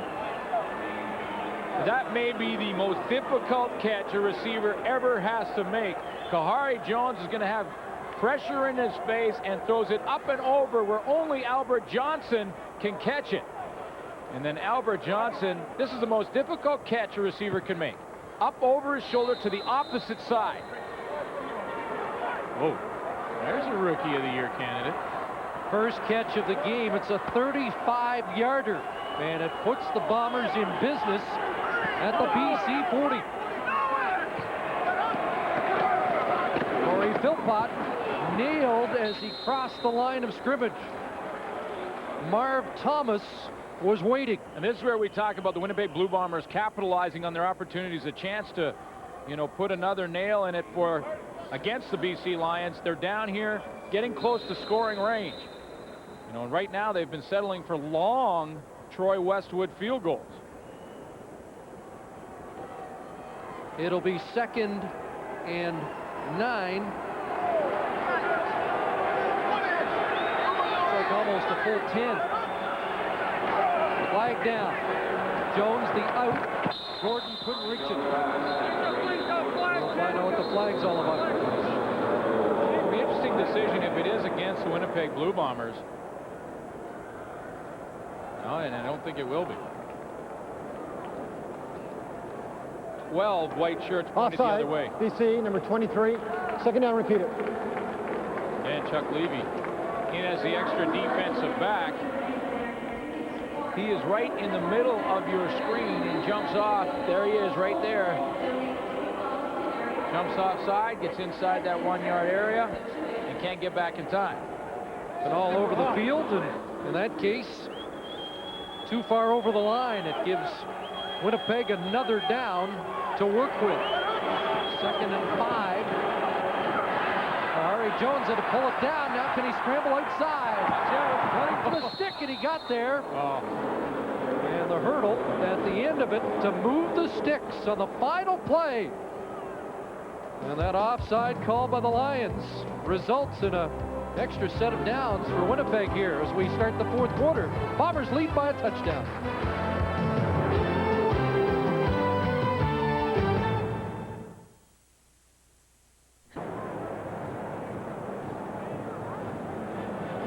Welcome back to BC Place Stadium. The Bombers lead the Lions 19-12. The story on Robert Drummond is this: he has a bruised shoulder, right shoulder.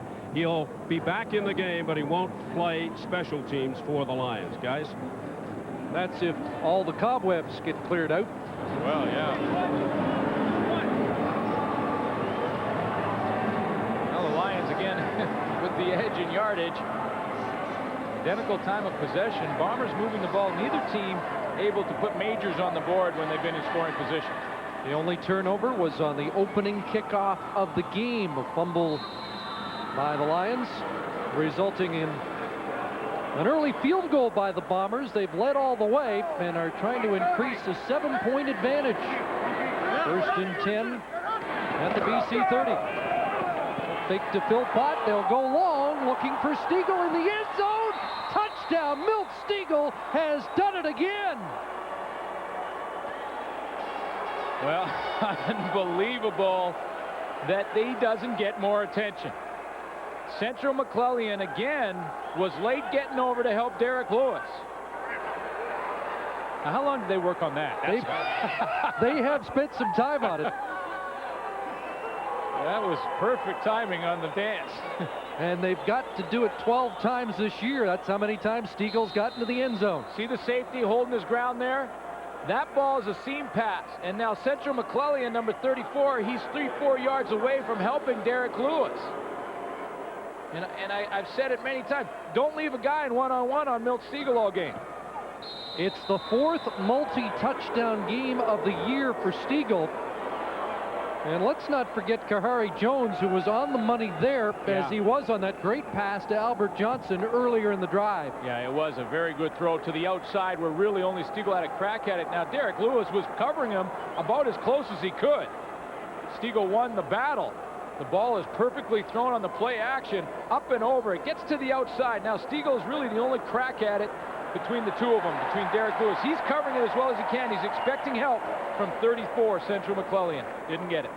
Well, it has been a showcase day in the East for the premier running back in the league, and in the West for arguably the best receiver in the Canadian Football League. Yeah, you know, there's a bunch of good, a couple in Calgary, but boy, it'd be tough to argue against the fact that Milt Stiegel is the best.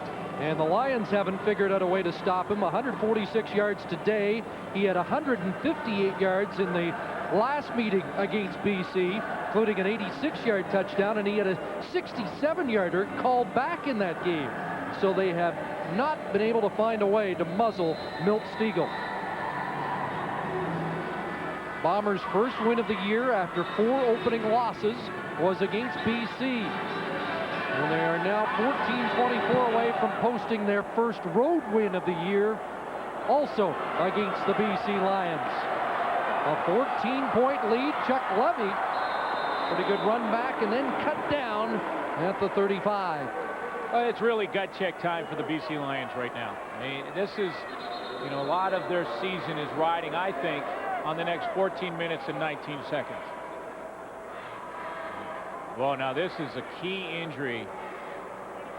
If, in fact, Jerome Bolden, who's lying on the turf right now, cannot continue. And he looks like he's holding that right knee. He has been in a matchup all game long with Alfred Jackson and has done a tremendous job of taking Alfred Jackson, which really was Damon Allen's game plan, out of the game.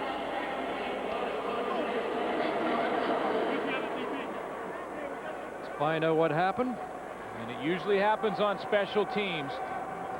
He's the guy who makes the tackle, turns around, and it looks like his knee got caught underneath him. Tough to see. Possibly twisted when he was down there, but that's what they're checking, his right knee. But you've been keeping score today, and Bolden's scorecard looks pretty good. Absolutely. Against a very good receiver in Alfred Jackson. I felt that Alfred Jackson has played his best football the last 3 games and was really a big part of this game plan. But Jerome Bolden has eliminated him. This definitely not. He's already got the brace on that right knee, which is amazing in itself. There's not many DBs who can play as well as he had this afternoon with a knee brace on. Well, starting to walk off, obviously in pain, but under his own power, which is encouraging. You talked about the significance of this last 14 minutes for BC. They're just 2 points ahead of Saskatchewan. They've got a pair of games against the Rough Riders remaining on the schedule. And as we have seen in the last few weeks, Glenn, no easy games left on the schedule. This is maybe as competitive as this league's been in a long time, from 1 to 8, now that the Argos appear to have their act together. Well, they're still in the fight, and yeah, when you talk about BC, got Saskatchewan twice, Calgary and Hamilton to finish the year. Well, we'll see if Damon Allen has filed the Bolden injury into his play calling for this drive. They have to come from behind as they did last week in Edmonton. Sean Millington will get them off to a decent start with a first down up near the 49. And it's a good start, a positive start for Damon Allen, and blocks are made by Dan Payne and Jamie Terrace at the point of attack. That's who he's been throwing it to. Alfred Jackson, just 2 catches. Coming in, that's the guy they wanted to get the football to. Credit Jerron Bolden, who's not in the game right now. It's almost as if the wealth of talent in BC has caused its own share of problems. Here's Donnie Blair at midfield with a catch, because BC really has never established, this season anyway, a go-to guy. Well, and you have a group of guys that all want to be the go-to guy, but football teams and successful ones, you have to have role players. I truly believe that. And if you have a group of star players, someone has to step up and become a role player and be unselfish. And they've had trouble finding those guys in this lineup. Second down, give Millington, and the power back drives for 5 and moves the sticks.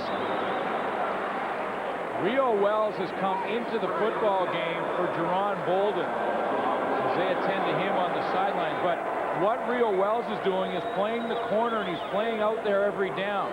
So the Winnipeg defense will now go into more of a vanilla type of defense, play more zone and stay out of man-to-man with Bolden on the sideline. First and 10 from the Winnipeg 50. Allen pumps, he's looking deep, he's got Donnie Blair! Touchdown BC!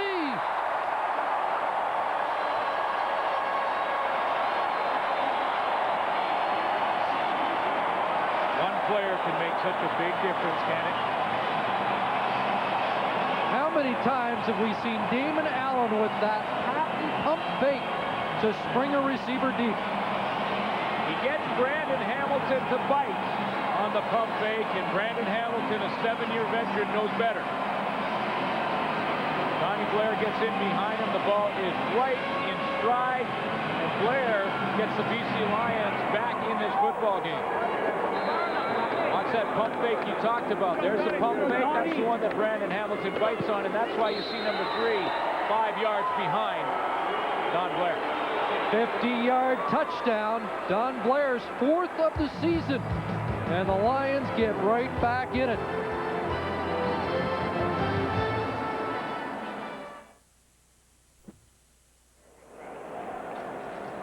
Biggest play of the year for Don Blair, 50 yards, his 3rd touchdown in 2 weeks, and the Lions within 7. Yeah, Don Blair is coming off a big game last week versus Edmonton.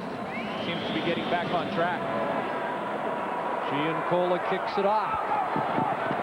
This Bomber Road victory won't come easily. 12:27 to go, so a lot of time left on the clock.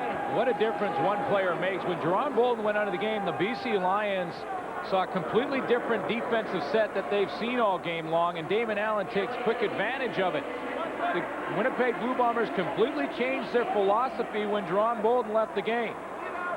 And that was the result of it. Don Blair in the end zone to get the BC Lions back in it. You know, Damon Allen is 3rd in the league in passing yardage, but only his 15th touchdown pass of the year. Hasn't had more than 2 in a game all season long. Now the Lions defense will try and stoke up, and they've got Kahari Jones, but a penalty marker on the field.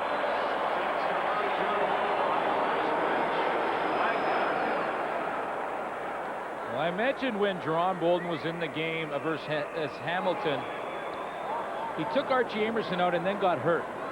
Winnipeg ended up losing that football game. And it was a big part of why. Now the Lions obviously are pumped up. Their defense takes some momentum. Holding, Winnipeg, 64, decline. 2nd down. Gary Sawatsky called on the hold. Now the defense has that momentum. Dave Ritchie has seen a little deja vu here. Marv Thomas with the sack. 5th of the year. 2nd and 18. Where's Stiegel? He's in the backfield right now. Mike Fletcher showing blitz. He backs off. Kahari Jones, Robert Gordon. What a timing play that was, and a 1st down. You know, in that time, there was a ton of concern over Milt Stiegel. In fact, the whole defense shifted. Watch how they shift to this side of the field, and when they do, where does Kahari Jones go? He goes back to the isolation on the backside on Raphael Ball. They needed 18. They got 19. And that's not a bad second choice. No, and that's a veteran receiver going a yard longer than he needed for the first down. He made his cut, and the ball was there. Philpott. And he drives across the 50.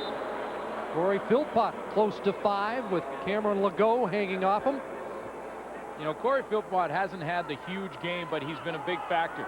We talked about him being important coming in with just 54 yards. It's not huge numbers, but 14 rushes keeps that defensive line honest for the BC Lions. And you think back to when Winnipeg was backed up on their 3, it was Corey Philpott that sprung it. 89 yards last week against Saskatchewan. He had a 76-yard day against Montreal 3 weeks ago. So not spectacular, but solid. Here's a pass. Look out. Picked off. Or is it? Stiegel got it back. I think he picked it off and dropped it. Did he pick it up and fumble it is the question. Central McClellan was caught in man-to-man and actually played it perfectly, cut underneath Stiegel. And they're going to talk about it right now. Did he intercept the pass and then fumble the ball? I think he stole it, ripped it right out of McClellan's hands. Well, either way, it's Winnipeg's first down. Either he caught it and took it from McClellan, or McClellan fumbled it and Stiegel recovered. You wonder, is that a catch or a fumble recovery? Take another look. Well, here it is to the outside. McClellan cuts underneath. He has the football there, and I think Stiegel rips it out. Does it touch the ground? Oh, you're right. There it comes loose there. And the Lions... Oh, I don't know. Was he down? He looks down. Yeah. Like he still has the football right there. Here's a great angle, and the ground made him fumble by the looks of it. That's clearly... That is the 4th bad call of this football game. They're evening out now.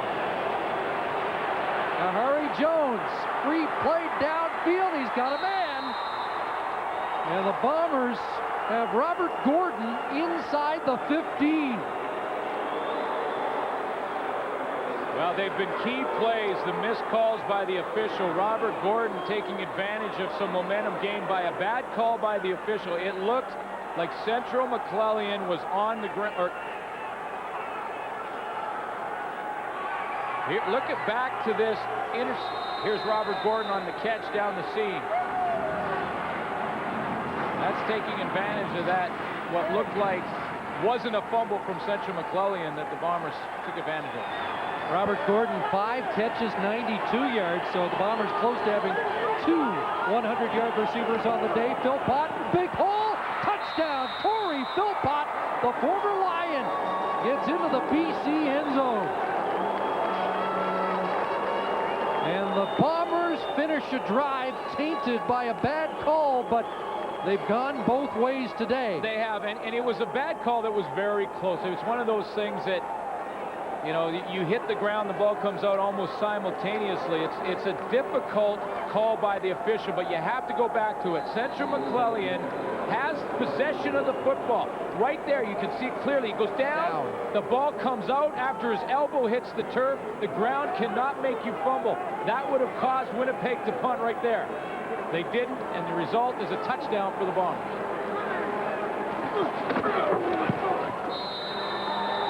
Extra point added by Troy Westwood. What a sweet return to BC it's turning out to be for Corey Philpott.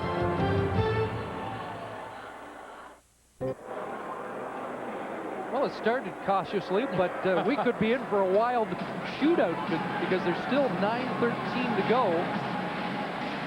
6 plays, 75 yards, and Corey Philpott caps the drive and restores a 2-touchdown lead for the Blue Bombers. But a lot of time left. Here's Fletcher. Up across the 35. We've got a wrestling match going on.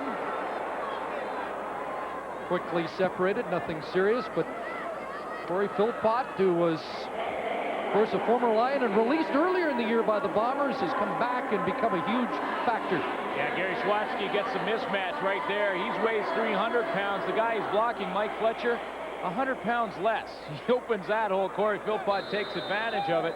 Number 6, Fletcher steps up and 100 pounds outweighed. He kind of gets pushed out of the way, and here comes Corey Philpott, untouched into the end zone. 68 yards for Philpott, father of twins.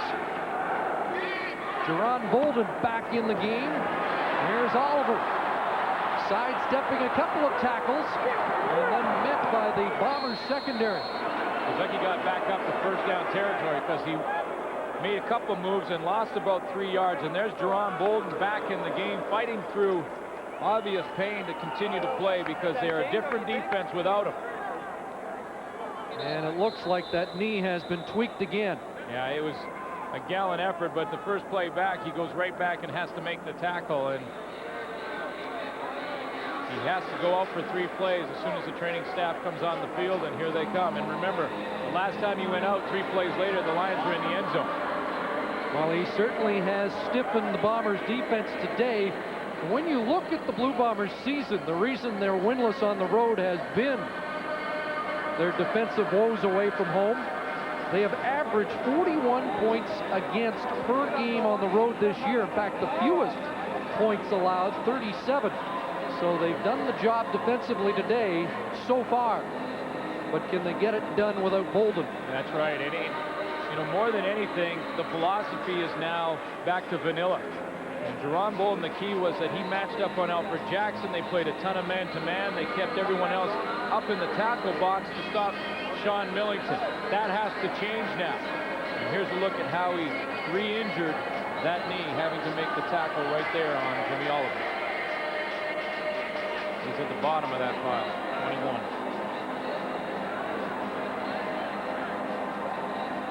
Well, he returned once. Well, and the way he was kind of grabbing those shoulder pads and loosening things up, I don't want to speculate, but that just may be it for him today. Doesn't look like the expression of a guy getting ready to come back in 3 plays. He's had quite an afternoon. So it's a first down for BC.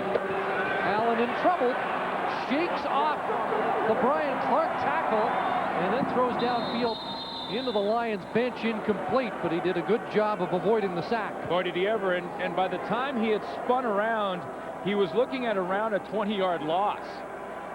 So he just had to get that over. And remember, the rule in the league is if you throw the football across the line of scrimmage, it's not intentionally grounding. There does not have to be a player near the ball, even though I believe Alfred Jackson was semi-close to that throw. 2nd and 10, under 8 minutes to go.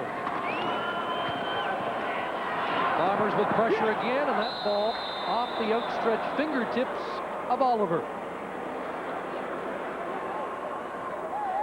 You pretty much go one more series punting the football if you're BC, and then you got to start thinking about 3-down football and abandoning the punt game. Bolden getting the ice on the right knee. That pretty much locks things up for Jerron Bolden. Louis back in. And Johnson awaits.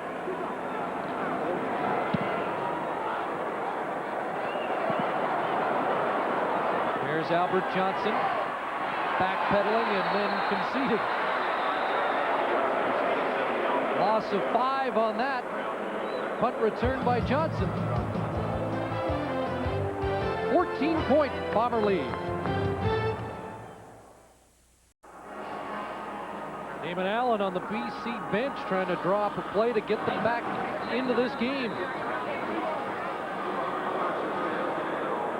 Right now, though, it's the Bombers with the football. 7:20 to go. And Winnipeg not far away from moving 3 points ahead of Toronto in the East Division standings. All right, well, there's plenty of football to be played here, but if BC Lions don't put 3 guys on Milt Stegall on this 2nd down, I don't know what game they've been into, because this is the game that Stegall is having. He's catching the football, 2nd and long situation, working on one-on-one. He's blocking, saw to the left of your screen on a big first down from Kahari Jones, and this was a tremendous touchdown where he fought Derek Lewis for the ball and came up with it. Might as well put 3 on it. Here's Here's Kahari Jones on 2nd and 8. And guess who? Well, I don't know. It's a simple game, is it not? I mean, you know where Kahari Jones is going. 162 yards for Milt Stegall. You know, and I know there's concern over Robert Gordon, no question about it, but Milt Stegall has been the guy today. Remember, he had 11 catches last year, 233 yards against BC. Up to 10 now. Whoops. Ball almost sprang loose. But got it back into his clutches. You know, and it's one thing to just say double team or whatever, but Deron Bolden is done for the afternoon, which is good news for BC.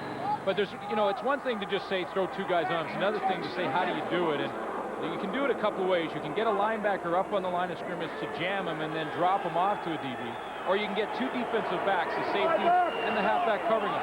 The Lions have done neither of that tonight. 2nd and 8. Here they come. Jones sets up, looks downfield. Geroy Simon went leaping, but couldn't bring it down. And Kahari Jones just got that away in the clutches. Yeah, well, they were coming off the edge. Carl Kidd, the newcomer, came with the blitz. Did want to say, though, Glenn, this guy is getting better, it appears, every week, and that is a key development in Winnipeg. Well, and just look on that last play, though. Look at Milt Steagall's open again. Kahari Jones, for some reason, decided to take a little bit more, tried to go to Geroy Simon. He had the first down to Stegall. But you're right, he's got better every game out. And talking to Dave Ritchie yesterday, he said that he reminds him of Tracy Ham. And that's high praise. Westwood, left footer, blasts another. Fletcher and Levy fought over it. Fletcher's got it. 49-yard punt by Westwood. Just a 2-yard return.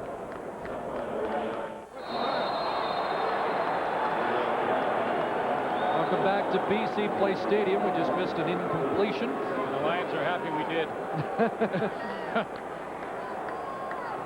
The incompletion for Damon Allen, but you know, while those Winnipeg fans may be watching this one back at home saying, you know, this one's in the bag, I should remind them that last week, in 21 seconds, the Lions put 10 points on the board. Capping an 18-point comeback. Look out, Allen just swung away from Dave Donaldson. Somebody open? Yes! Don Blair, who had a 50-yard touchdown catch earlier in the quarter, has another big reception. And it all starts with a tremendous play by Damon Allen to get out of trouble. Because off the edge is Dave Donaldson, who thought he had his sights set right in the middle of that 9 on his Damon Allen's back, but like he's done for so many years, a little magic trick springs out there and finds Don Blair. 40-yard reception by Blair this time. And the Lions not conceding. First down. There's a pump fake. He'll look the other way. Oliver with the catch. And Real out of room. Real Wells gambled. They're going to be close.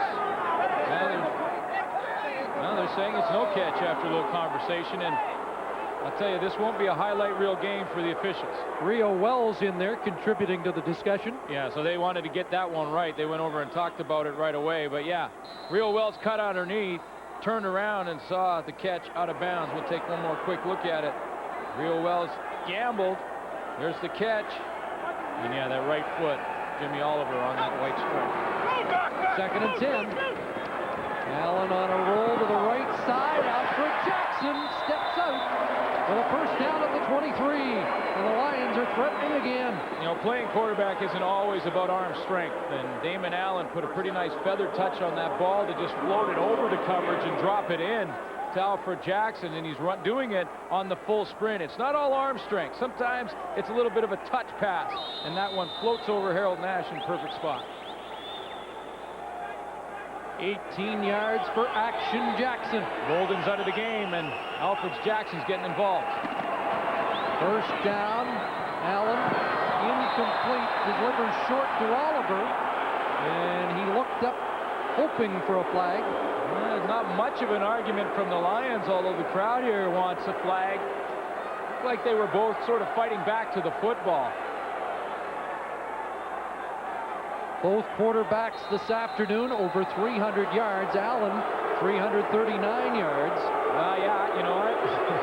They have an argument, and I'm talking about the fans, because Rio Wells put that left arm across Oliver's chest. What for three? 2nd and 10. Here comes the blitz. Allen looking for Jackson. Touchdown, BC.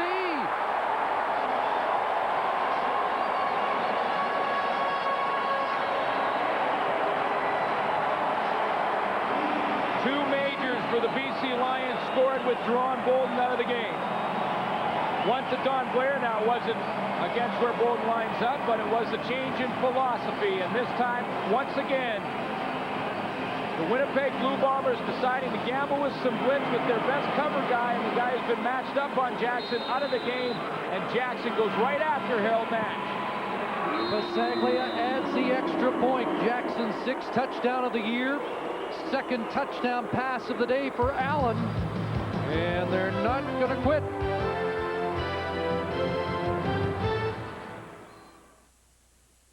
Too much turkey. Alfred Jackson into the end zone to get the Lions within 7, and 3:03 to play. Talk about nice passes and good touch on the football. This one's up and over where only Alfred Jackson can catch it. Not terrible coverage by Nash, but Jackson is the only guy who has a crack at it, and all of a sudden the Lions have a little more confidence. They had a short kick last week in the final minute, but you said make sure you kick deep here. There is lots of time to go. And look out, Albert Johnson. I don't know if Giancola can catch him. There is a flag down, but Albert Johnson, the 3rd, has done it again.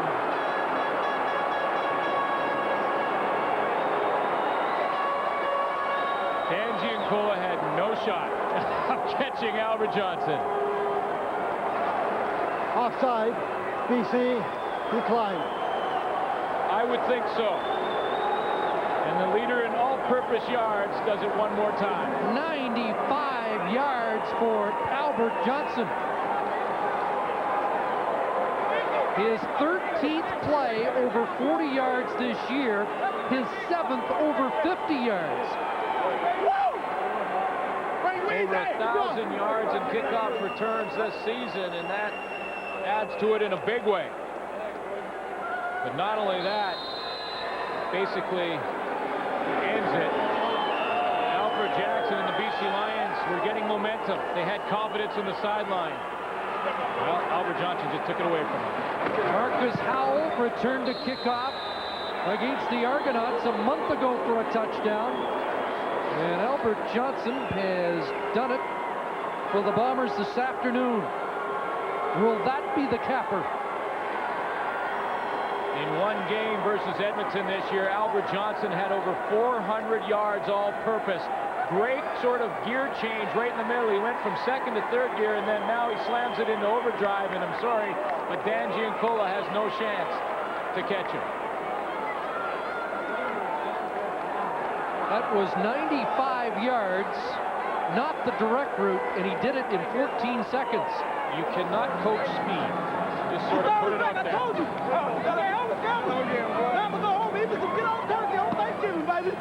What's up? Where'd he go? Well, don't eat too much turkey, Albert, because you don't want to slow down in any way. That game in Edmonton was truly remarkable. 474 yards in the game, including 122 on a missed field goal return. Yeah, that tied it for Winnipeg at that time. They went on to lose that game. Again, that was problems with Troy Westwood, who's had no problems here this afternoon. Well, we've only had 35 points in the 4th quarter, and there's still 2:49 left on the clock. Yeah, lots of time. And remember, with the change in philosophy for the Winnipeg defense, this offense led by Damon Allen has put 2 points on the board, or excuse me, 2 majors on the board once they've had to make the change with Jerron Bolden out. So there's still lots of time for Damon Allen. Here's Fletcher.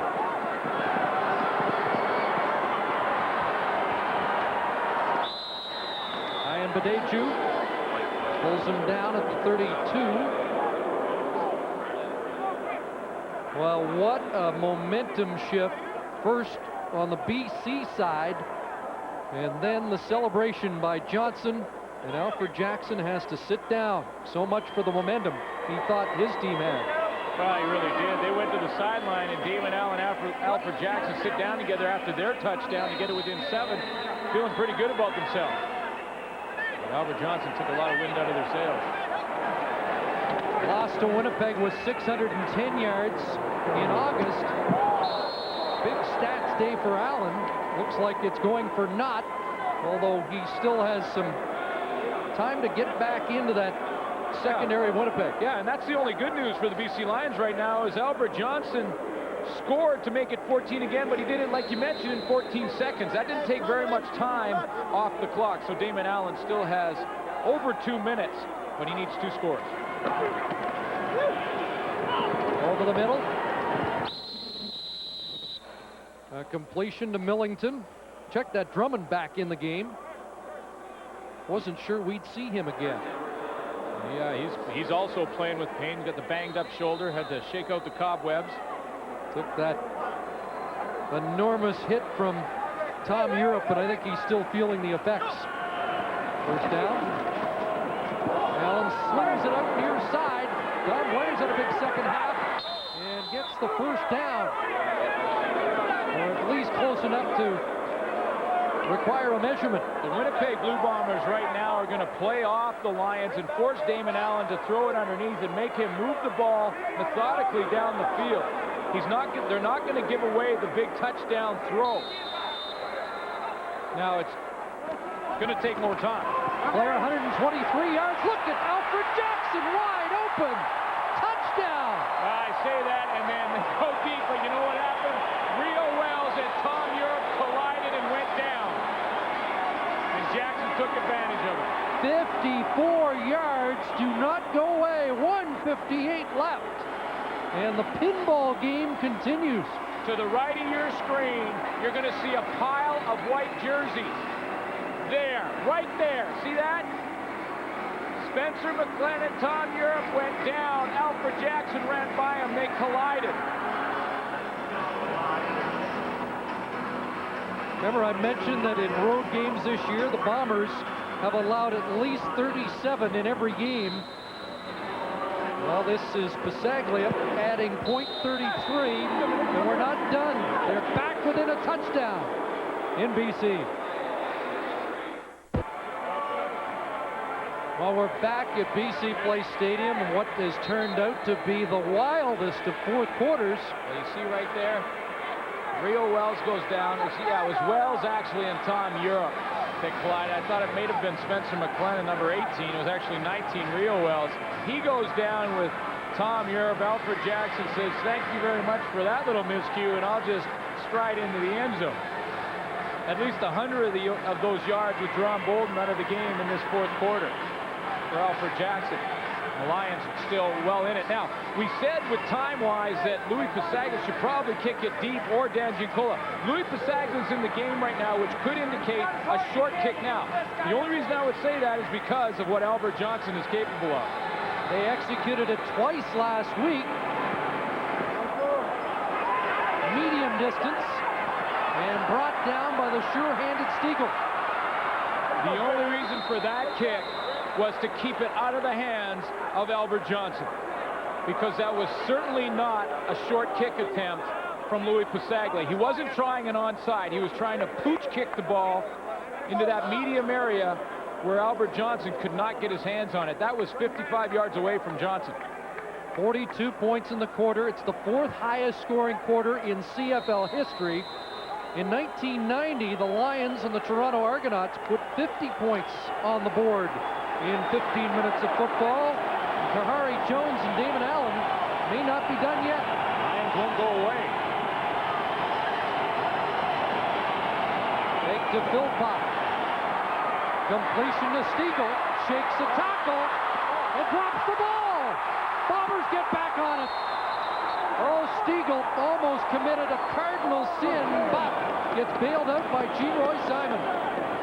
Really does. Raphael Ball strips Milt Stiegel of the football while he's trying to gain more yardage. Again, the Lions staying with the one-on-one coverage on Stiegel, and Central McClellan can't make the tackle. But watch Raphael Ball with the strip there. Very lucky are the Bombers to recover that one, because there is 2-1 Lions to Bombers all over that football, and G-Roy Simon comes up to it. Carl Kidd had a sure shot. Didn't come up with it. Simon got the wind knocked out of him after he landed on the pigskin. You know, Chris, this is a very good sign for Winnipeg Blue Bomber fans when they can see the way this game has flowed. Kahari Jones has looked very good in this game. Every time the Lions come back, the Winnipeg Blue Bombers respond. Throughout this season and into last year, this was a team that would fold their tents when the other team would strike. This team is fighting back every step of the way. Good sign for Bomber fans. They have had their hearts broken so often with that loss to Montreal in the dying seconds earlier, but there's been a few for the Winnipeg Blue Bombers this year. And the other good sign is that if Winnipeg can get into the playoffs this year, they have beat Hamilton and they have beat Montreal this year. The two teams they'll have to get past to get to the Grey Cup later. 33 yards was the gain after the fumble. Phil Pott trying to drive for an extra yard or two. Gets 3 with 1:20 on the clock.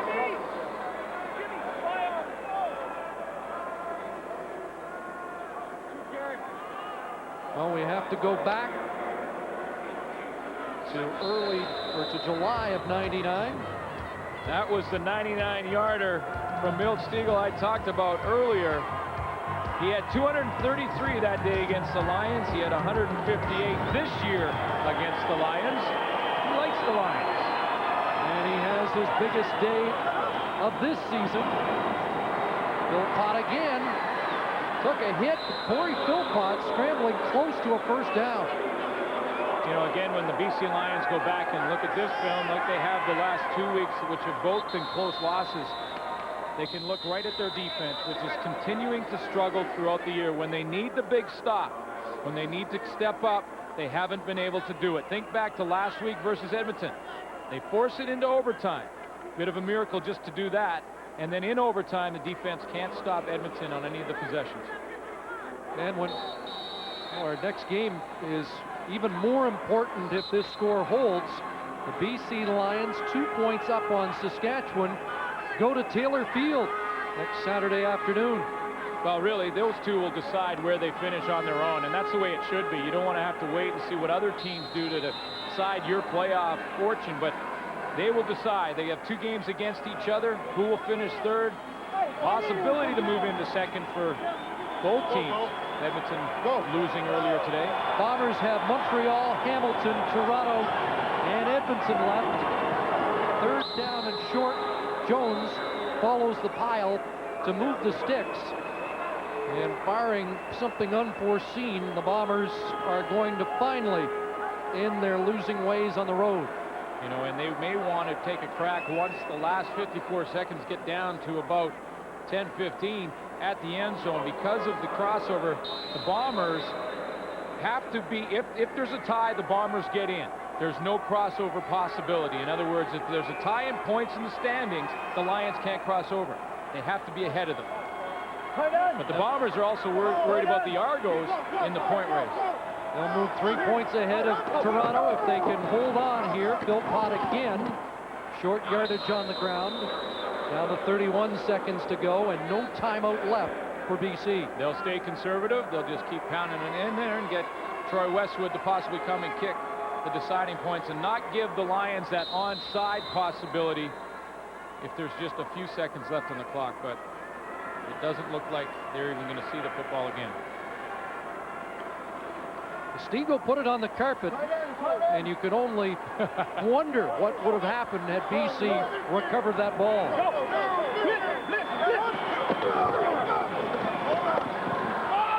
Fumble. Look out. It's not done yet. Lions have it with 6 seconds. Oh, my.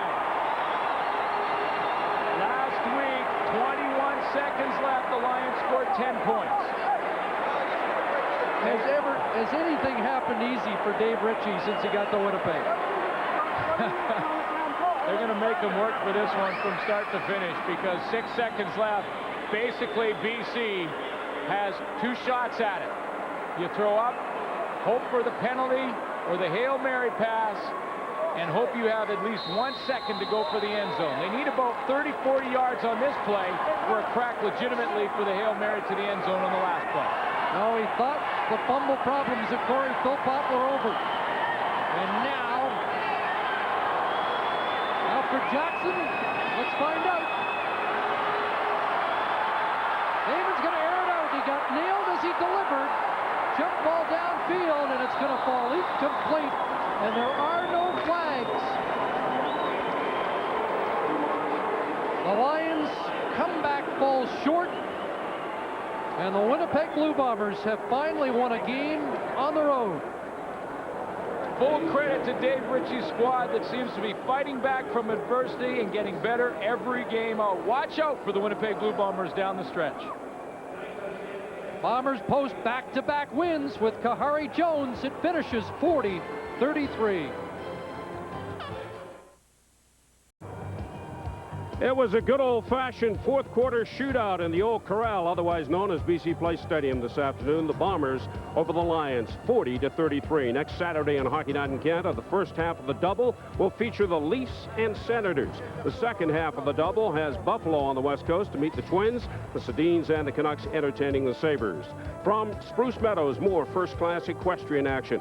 Some of the best horses and riders compete in the International. And next Saturday, the CFL on CBC has the Lions in Regina to face Danny Barrett and the Rough Riders.